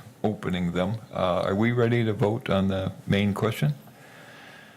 And that would be to open as proposed, and let staff decide which 2 to open, and kind of folded in that is a request for Public Health and Safety to have a special meeting to consider this same topic. We're ready? All those in favor say aye. Aye. All those opposed say no. No. Or aye? Okay, so we got 3-2 passage with Mr. Neal and Mr. Killian no. Thought you were swinging the other way. I don't understand the motion, then, I'm sorry, could you please? The motion would be to open. We had voted on the motion as amended. We amended it to. Okay, we voted on the amendment. Yes. So now we're, because you said voting on the original, but did you mean voting The on the original? main motion, As the amended? motion as amended. Can I change my vote? You certainly can, sir. Aye. Very good. So we have passage 4-1.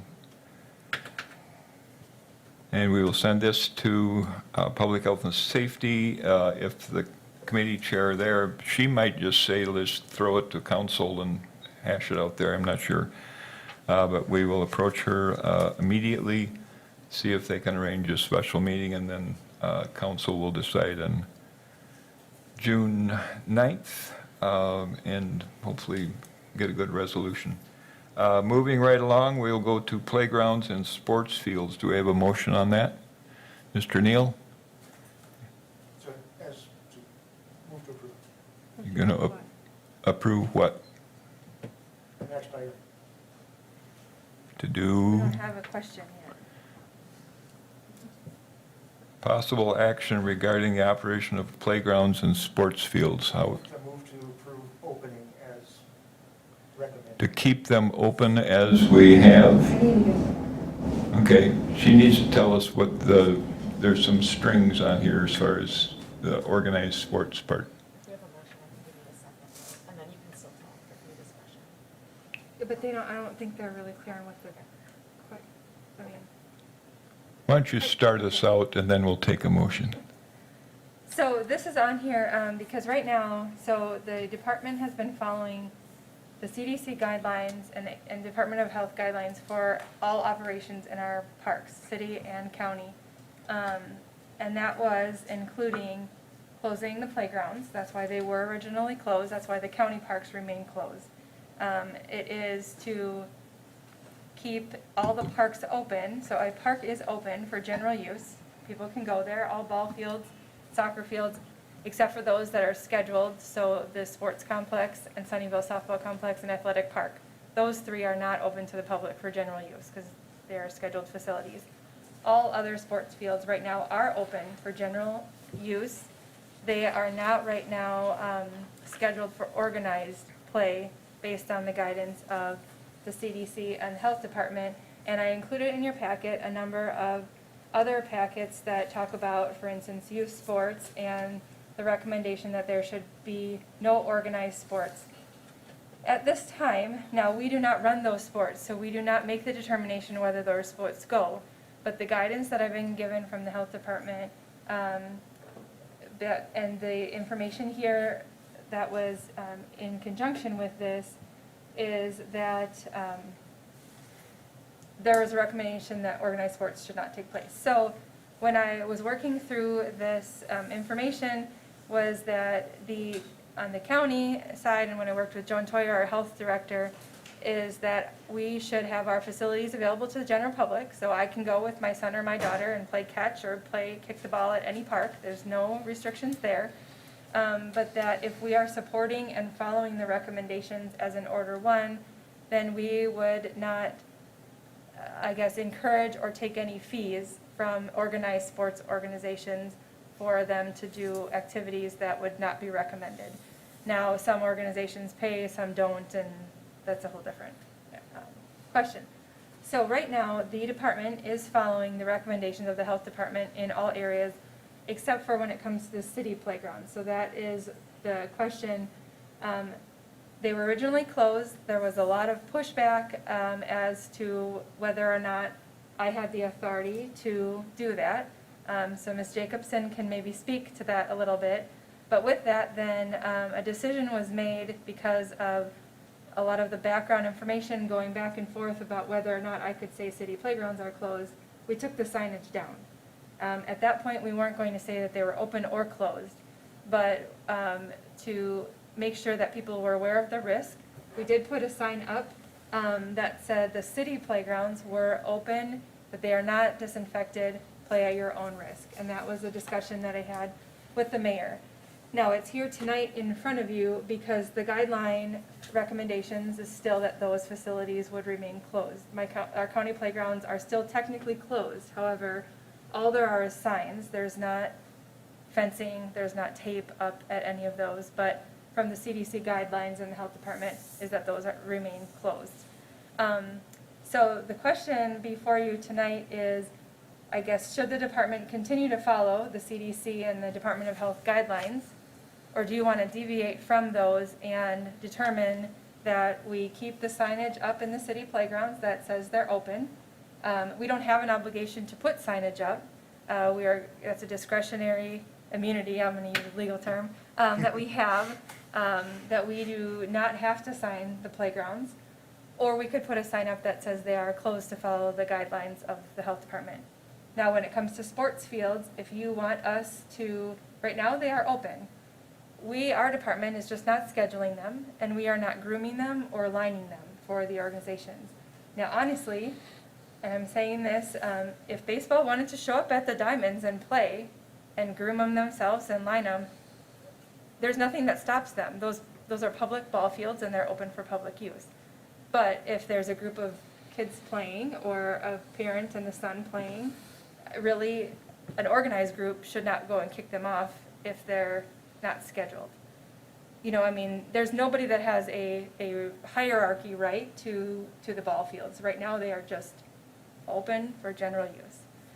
So we're bringing it here tonight because of the, I guess, authority question. And I know that after this meeting, there's going to be more to come on just educational pieces on that and how our department is operated.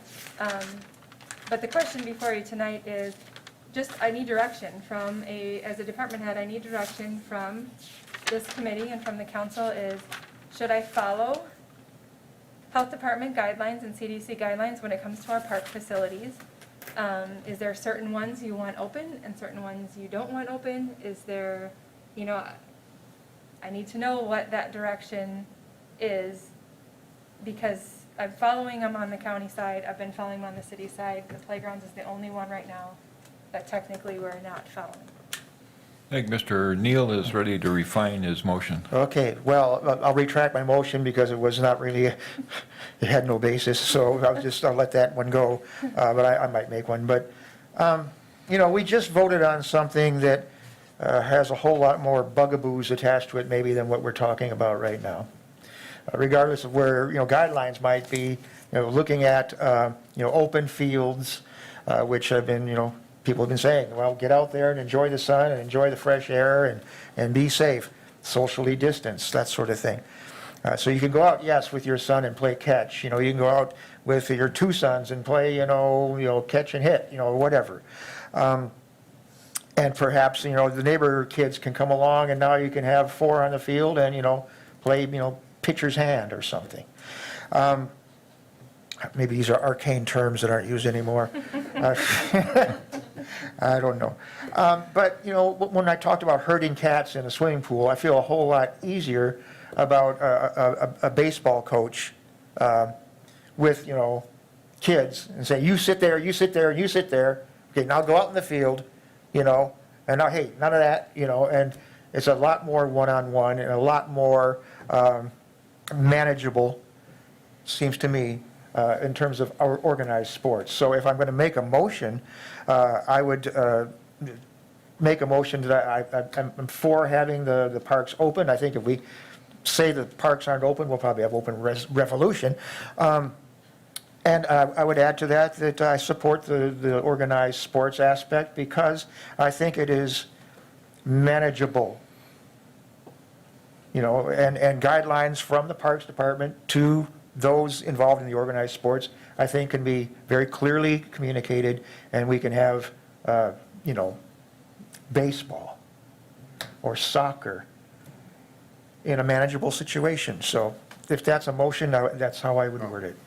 Would your motion then be to keep the playgrounds open and have the park department staff work with organized youth ball clubs to prepare the fields and book the fields and Yes, operate fairly normally that way?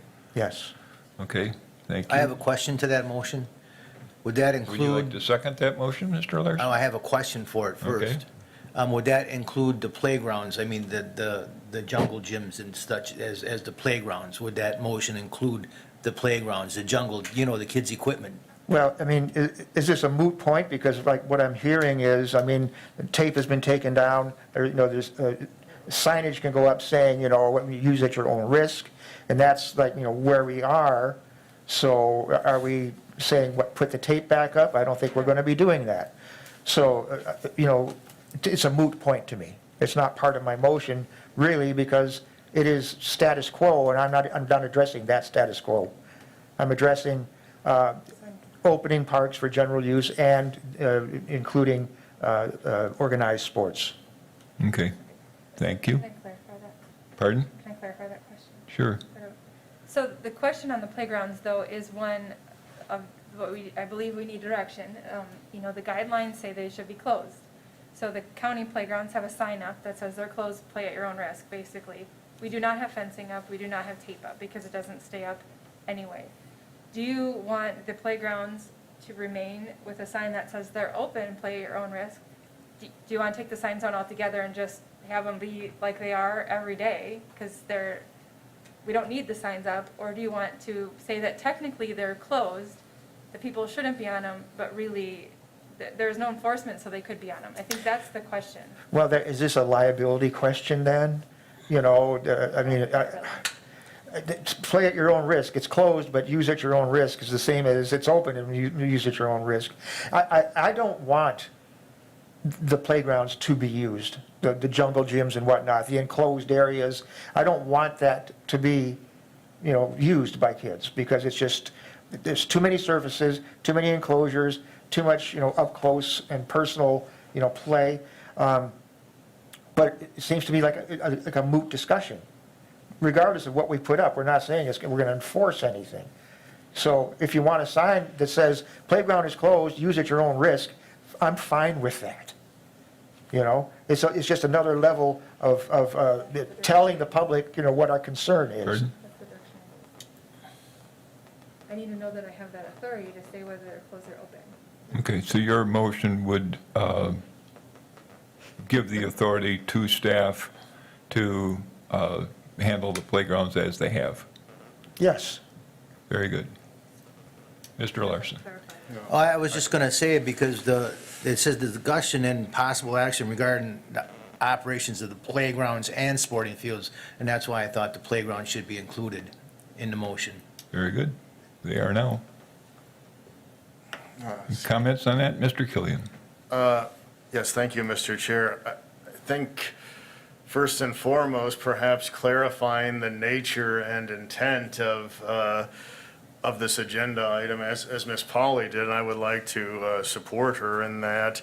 I'm not certain that it was intended to just kind of relegate or provide oversight with parks and playground equipment in general. I think when Ms. Polly brought up the disconnect between the county and the city, there might be some, maybe legal apprehension perhaps between those corporations in terms of who makes the call on certain things like this, because we have a rather hybrid committee with county and city. So in that vein, then I think we're talking specifically about playgrounds and sports fields vis-a-vis, health department and CDC recommendations with them, and whether or not the parks director and so forth has the ability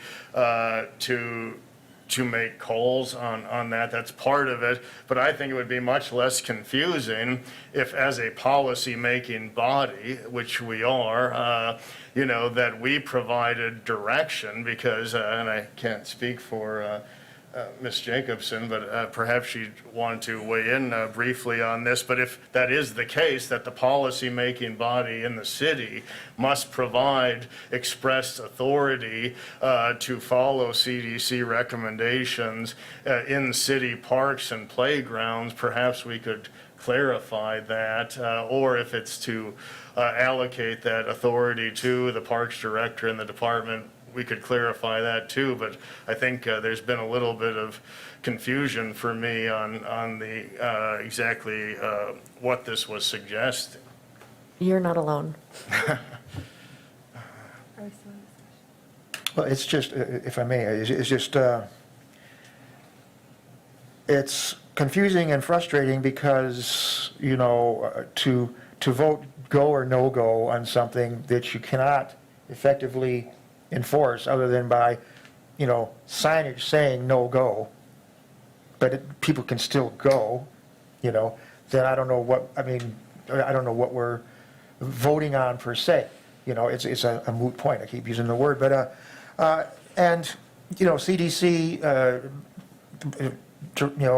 directives might be one thing. I don't know what what is the state health services, saying about parks and playgrounds and whatnot. Where do they stand? Is this a fluid thing? And what's the clear directive, if any, from the county regarding, do you allow it? Do you disallow it? Do you say you can't go, but you can't stop anybody from doing it? Where are we at? It seems to me like we're just kind of playing semantics here and not altering reality at all. Go ahead. So to clarify, I think to back up, so the direction from working with the health department and Joan, and their order number 1 put out by our health director was to follow the recommendations of the CDC, Department of Health, and the WEDAC recommendations. So up to last week, when we opened the city playgrounds, our department had worked with them on every single piece, from pickleball, tennis courts, to playgrounds, to camping, to boat launches. I mean, we have covered every single thing. And to that point, our department has been following on behalf, and I'm not saying my department because I work for the city and the county, on behalf of that recommendation as an organization, we were showing that the city and the county were following the recommendations of the health director, as she put forward and as she would like all businesses even to follow. So that is what our department has been doing. Everything that's in place right now, with the exceptions of the city playground, is following the recommendations put forth in all of this information that I gave to you, and showing that the city is following the direction of the health department. Same with the county. Now, because of conversations back and forth and the question of playgrounds and enforcement, and it got very confusing with the direction and help of the mayor and of Ms. Jacobson and of Lance Leonard from the county, we, at that point, just took the signage and everything down on the city playgrounds, and we posted them basically as open, because they're not, it's, none of this is enforceable. It's all recommendations. And so I guess what I'm asking is, from a city perspective, as an organization, do you want to set the tone or give the guidance that as a department we should continue to follow the recommendations of the CDC and the health director? Or are you giving me direction that because it's not enforceable, just open everything up, basically, is the question? Because we were following everything. Playgrounds, yes, we can put up a sign that says they're closed, but they remain open. Like you said, it's not enforceable, but at least it shows that the city is following and those guidelines that are set forth as in a best effort. That's what I'm looking for direction on. I guess I don't want you to do individual pieces. I want a direction one way or the other. If you feel it's not important, because I still have out there, we have boat launches, we have tennis courts and pickleball courts, we have the skate park. All of those right now are open with some guidelines. We have signage up that say social distance guidelines. Our ball fields, like I said, are open. They're not, we're just not scheduling them. Our playgrounds and our parks have never closed. The parks have always been open for people to walk through and enjoy, and enjoy the fresh air. Playgrounds, we did try the fencing and the ribbon, and that was just not working, and so we took them down. But if you see, like, the Marathon County, or the Marathon Park playgrounds have a big sign that says, playground closed, this is not disinfected, and it's got by guidance of the health department on it. Doesn't mean that when, Mr. Larson said he saw kids playing on the Marathon Park playgrounds earlier today, well, technically, they're closed, but it doesn't, nobody's gonna kick them off. You're not going to send the sheriff's deputies after them? Right, so Okay. I guess I just want guidance on how I should be working as a city employee. Do you want to continue to follow those recommendations? Or because they're not enforceable, is it okay that we just go about business as we had? That's what I would like direction on. Would you like to split these out and have the sports field be one question and the playground be I another? want to talk about organized sports separately. Okay. Okay, I think that's probably the best thing we can do. And you want to direct the department to work with youth sports organizations and others to allow organized sports to take place? That is something I am promoting, yeah. Very good. And that's a motion. I just want to state that I fully believe that our Parks Department, Parks Director should be working in line with, CDC guidelines. Although those guidelines right now give us something that's an unenforceable reality. But if next week the CDC says, effective immediately, all public parks must be cordoned off and, then fine. We follow that recommendation, that directive, But right now, what we've got is this hazy kind of thing that as you just said, it kind of means nothing. When you see kids playing there, you're not going to shoo them away, you're not going to send the cops after them. It is not closed. You know, reasonable signage is, you know, where the city is saying, you know, it's stating what our concern is and our recommendation is, you know, but that's about as far as we can take that. So it is status quo, and I'm all for that, you know, maintaining. So I don't even know what kind of motion I've made now, because if we divorced, or if we folded into it that the organized sports aspect of it is something I'm asking to make sure that that can be a cooperative effort, so that this well-managed, you know, organization can have something that, you know, kids can enjoy and still maintain proper distancing and proper sanitation, all these kinds of things. So, How about if we make that decision on the sports fields? okay, And you have a motion to that effect? yes. Okay. Is there a second to opening the sports field? Mr. Larson? I will second it. Very good. Is there any discussion on opening the sports field? Mr. Killian? Yes, thank you, Mr. Chair. Well, I believe one reason this came up was to assure consistency in policy, and that is why, and I would like to say, and this doesn't just go for Ms. Polly, but it really goes for all the government and private sector employees who have had to work in this pandemic mess and make sure the wheels go round. And she's done a bang-up job, and so have city and county staff and private sector staff. I'd like to thank them. It's through their efforts that we continue to have a functioning society.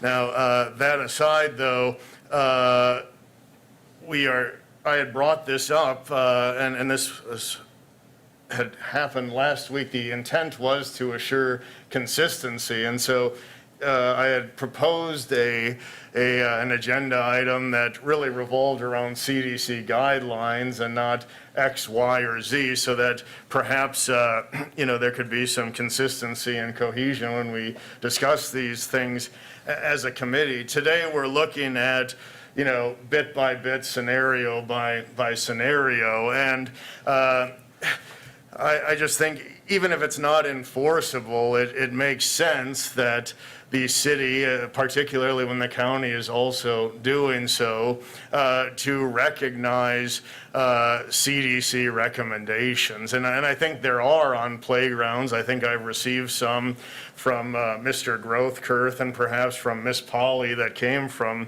Mr. Grothkirth, but there are government entities making health recommendations regarding playgrounds and sports fields. And so I think the decision today is really, is this one of consistency, and is the city consistent in health policy and how we deal with it? So I would support, even if it's not enforceable, I would support actually following CDC and health department guidelines. It becomes, you know, at some point, you know, cumbersome when the only the only recommendation we'll take from the health department or CDC or what have you is that something is safe or of no risk, but if we receive recommendations otherwise, we do not follow them. So I would be in favor of consistently following CDC and health department guidelines, protective guidelines in all cases. Thank you. Any other comments? We can vote on the motion to open the sports fields and direct staff to work with the teams that use them. All those in favor say aye. Aye. Aye. All those opposed? No. Nay. 2? Very good. Is there a motion regarding playgrounds and direction on that? Mr. Peckham, how did you vote? So I know what the. Oh, I voted to open them. So that's a pass 3-2. I would like to make a motion to follow the CDC guidelines with regards to the playground equipment, indicating signage that they're closed, and yeah, just following the CDC requirements for those. So with just to post and make the community aware that they're recommending that they not be used and that they are not sanitized. Okay, but we aren't going to put a physical barrier. No barrier, just the signage. Okay. Is there a second to that motion? Mr. Killian? Any comments on it? All those in favor of basically posting the cautions and not physically keeping people off of there, say aye. Aye. All those opposed? There are none. That one's unanimous. Very good. Can I just ask one question? We're not directing the police to like drive by and say, hey, kids, get off the playground. Nope. Okay, I just want to be clear. Thank you. There's a bulletin, thanks to magic of electronic communication. We have learned that the Chair of Public Health and Safety is going to try to wrangle a meeting for Thursday, June 4, and hear this issue. Okay. Considering the hour, I would be willing to pull number 7 unless there's a argument to do it right now. It's 6:30. We've been at this 2 hours. Having not seen any background on this, was there any in the packet? We'd have to go through a learning curve that might really take us into the... We will provide some background for the next meeting and go from there. I think that'd be fine. Okay, and so we would move to item 8, discussion and possible action recommending 2021 capital improvement projects, which were outlined in your packet. Ms. Polly. Sure, thank you. Just real quick, so for Tim for baseball, we'll be in touch, just get your schedules ready and work with Bob on that, but I will let him know after this meeting what was decided. I wanted to let you know before I head out of here. So, okay, going to the next item, in the packet is capital improvement programs. Bringing this to you, there's a number of projects that we have for you to review. So our capital improvement projects are due into the city's finance department by, thank you, Dale, by Friday or Monday. I don't know, when the counties do Friday or Monday and cities do the other day. So, so what we do, we bring these forward and I explain them to the Parks Committee each year, and then you can recommend moving them forward to the Capital Improvement Committee, and then that group takes everybody, all departments' capital projects, and ranks them. And that's how we get, depending on what funding is available for our city capital projects, our projects get ranked.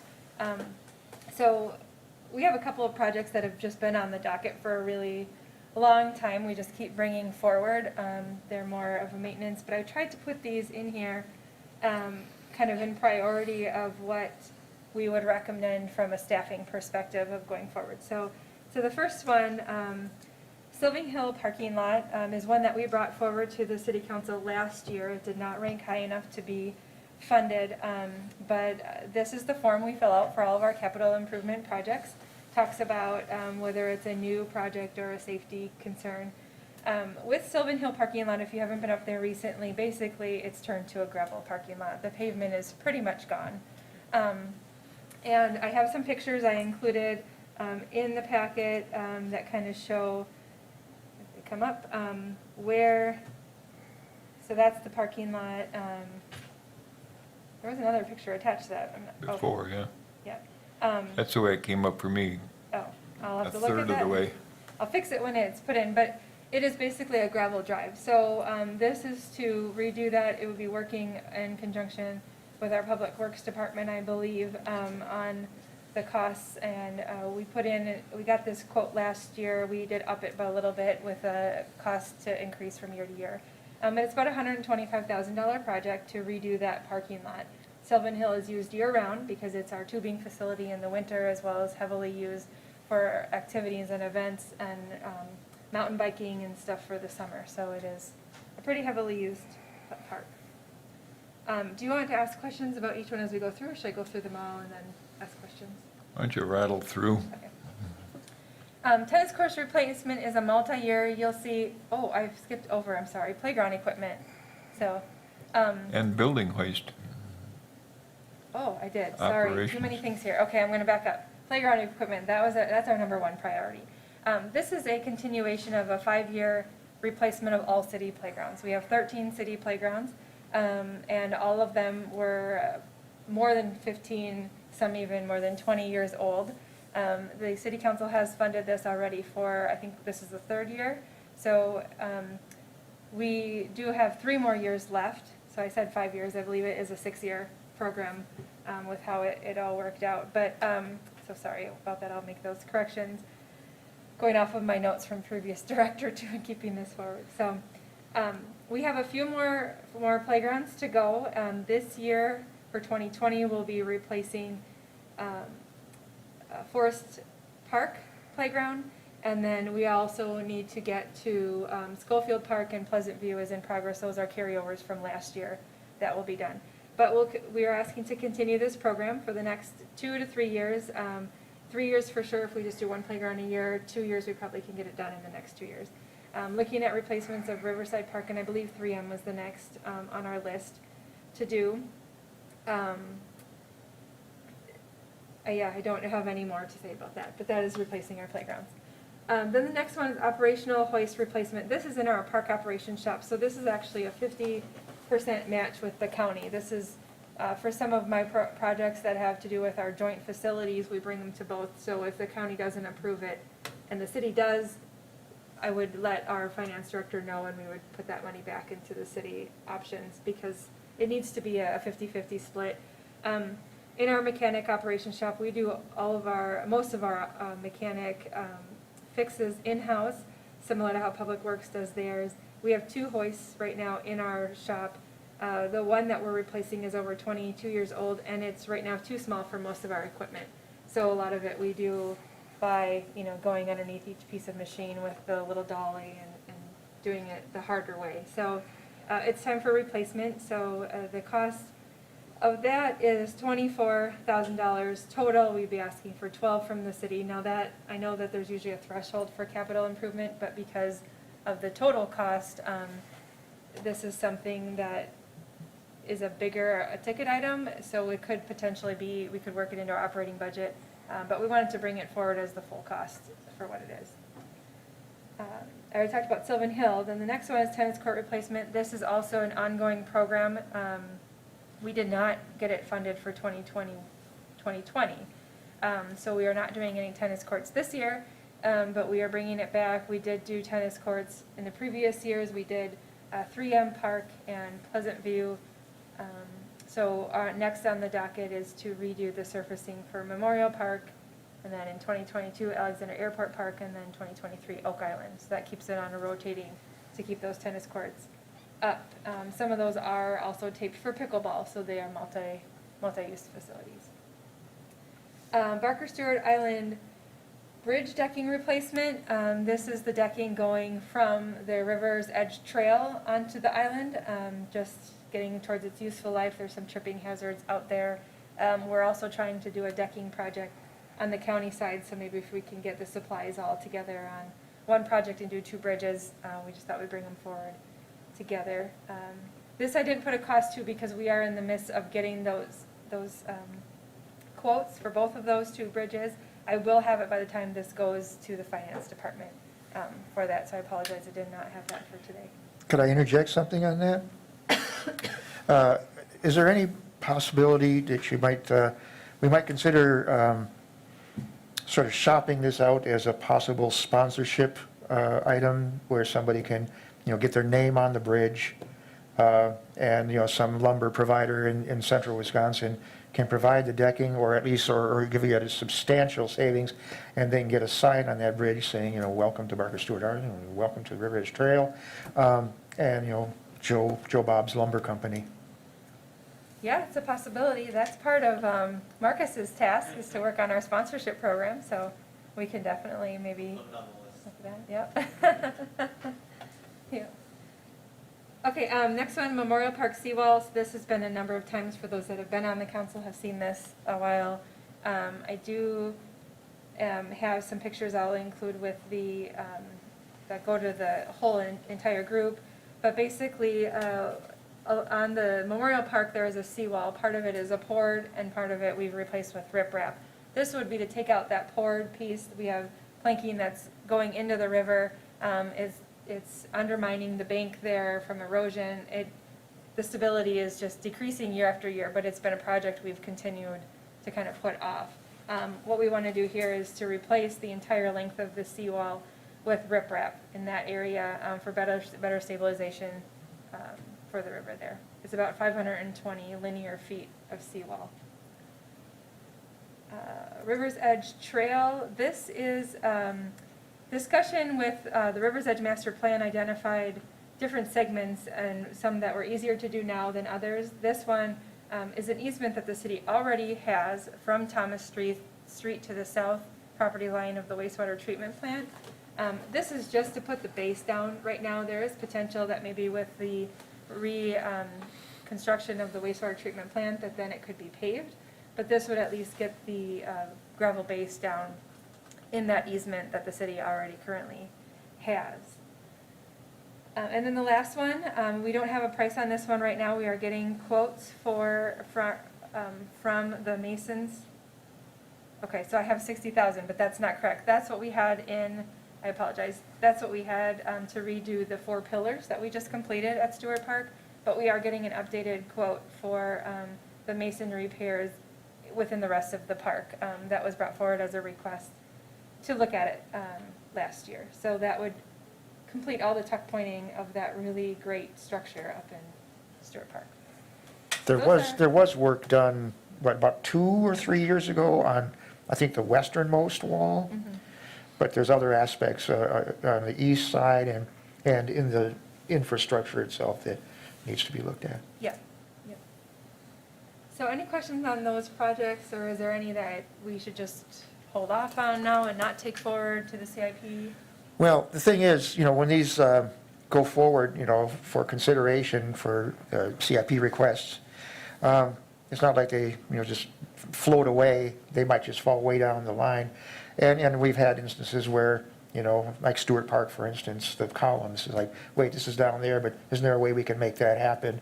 And we, do this stuff. So, it's still debatable within the budget process. So, but it looks good to me right now. You didn't need action on that, do you? Just support to make it go forward. Yeah.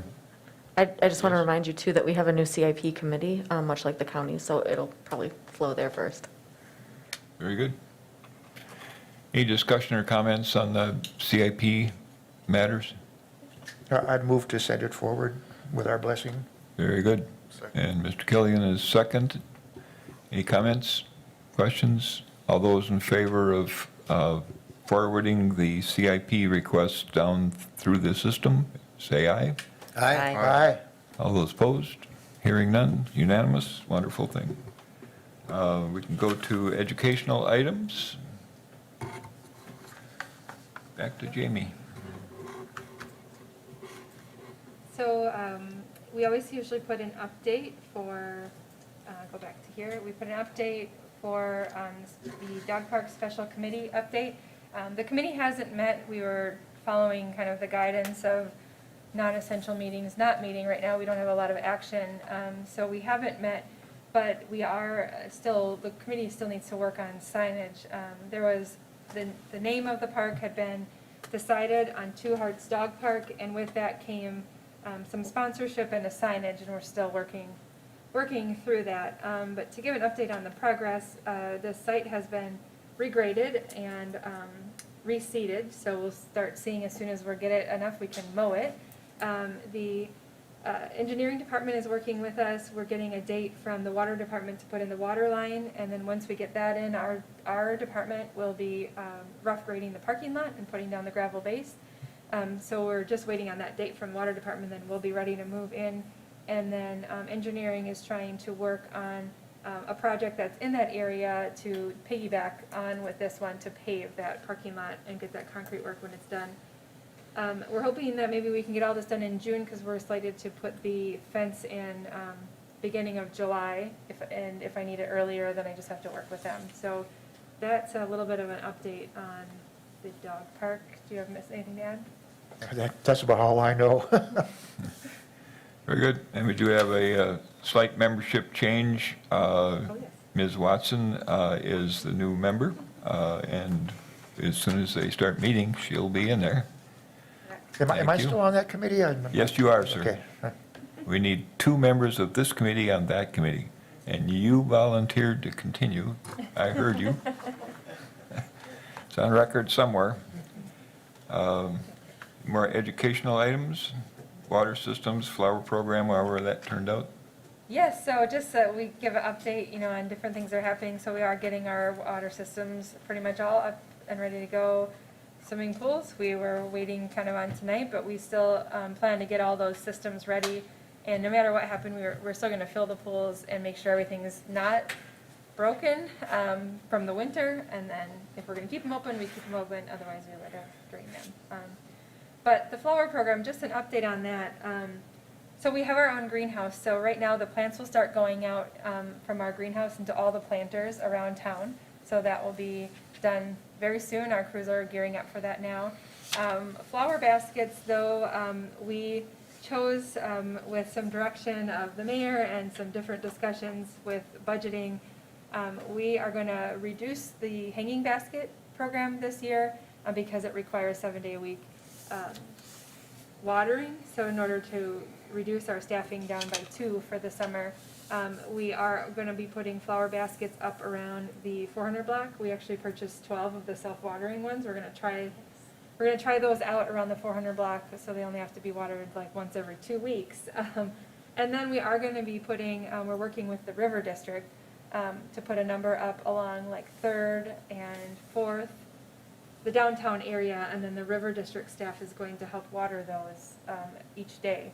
So we are going to be working on a program to sell the rest of the baskets. We have about 100 other baskets because we had to go forward, or we had already ordered, the baskets were already made. So we had to get them, but just to be able to maintain them was just too much this year. And although they are beautiful, it's kind of a pick and choose what we should be doing during this time. So we'll be offering them at a reduced rate. I can't tell you what that is yet because we haven't decided.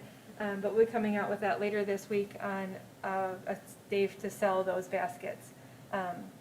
And then we'll be moving forward. If these self-watering baskets work, we'll move forward to do that for 2021 in more areas of the city to help just reduce long-term our maintenance costs and staffing. So we're updating some of areas of our office just to put in place as we reopen with some shielding and a new front desk. Barkershire Island, we're going to be working on the vegetation management part of that, looking into possibly some animal help maybe for that. I am so excited about this. I can't even tell you. Madison just hired a bunch of goats, and so that's what I'm excited about. So we have some more research to do on that, but Barkershire Island would be a good spot for that. And then we're just doing some regular ongoing maintenance. JoJo's Jungle is near completion. The port-in-place servicing was finished last week. We have to do a walkthrough of it. If our playgrounds are going to stay closed until we get further direction, that is one that we'll keep fencing up on it because it's a new construction. We have a little bit more to go on it there, and it wouldn't be ready until beginning of July anyway, so by then we may be able to have that grand opening. But if you drive past it, you'll see the really colorful surfacing. It looks like it's almost done. It's really going to be exciting. And I'll let everybody know when we're going to have a grand opening for that. Can I ask a question about the flower baskets? So what are you going to do with the extra revenue generated from the sale? It will go back into, I have to talk with Marianne from finance, but I believe it will just go back into our general operating budget to help offset the cost that we already had to pay for those baskets.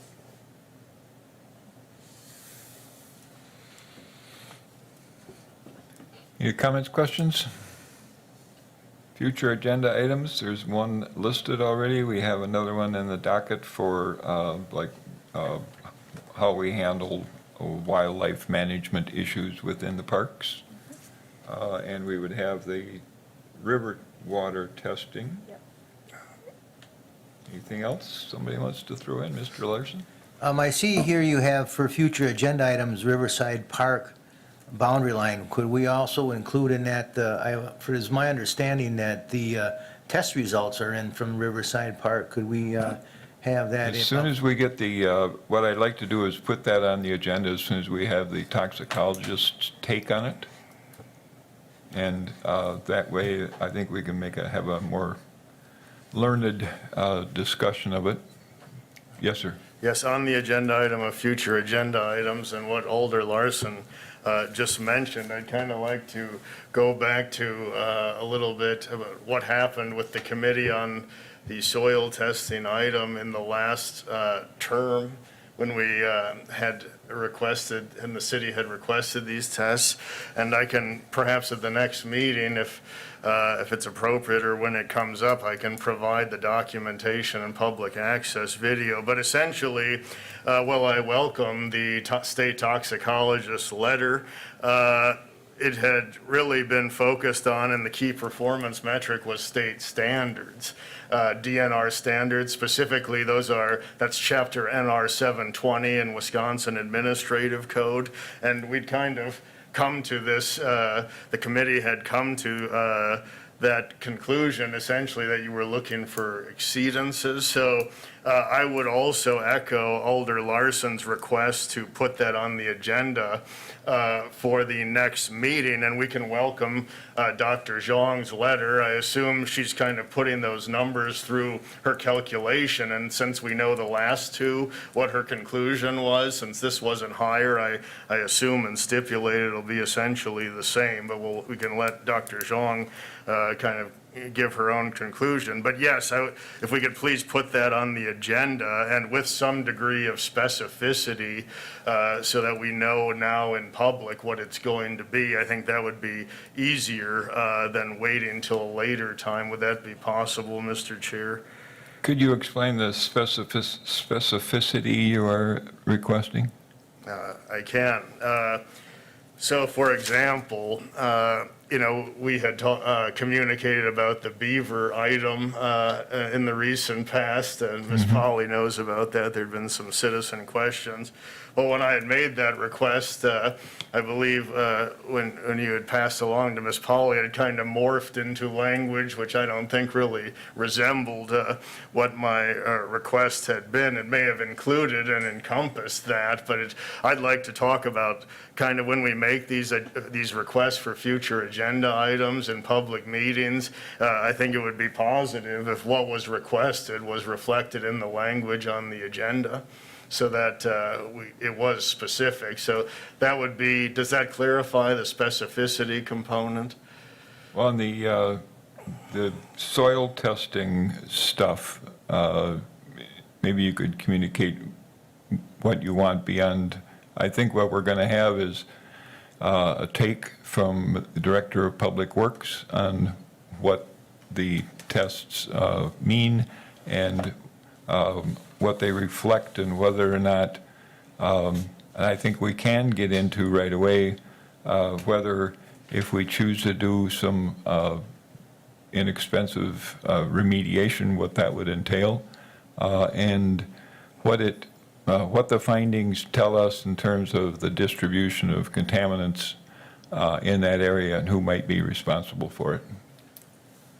That sounds good to me, Mr. Chair. Could it be possibly then encompassed in delineating extent of NR 720 exceedances and discussing possible remediation? NR 720. Yes.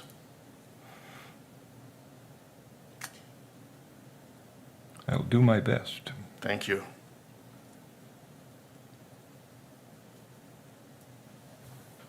I would suggest that Mr. Killian and Mr. Peckham probably communicate via email in the interim to, really address verbiage or intent clearly, so it gets on there to your. Yeah, I'm hoping that Ms. Zhang is able to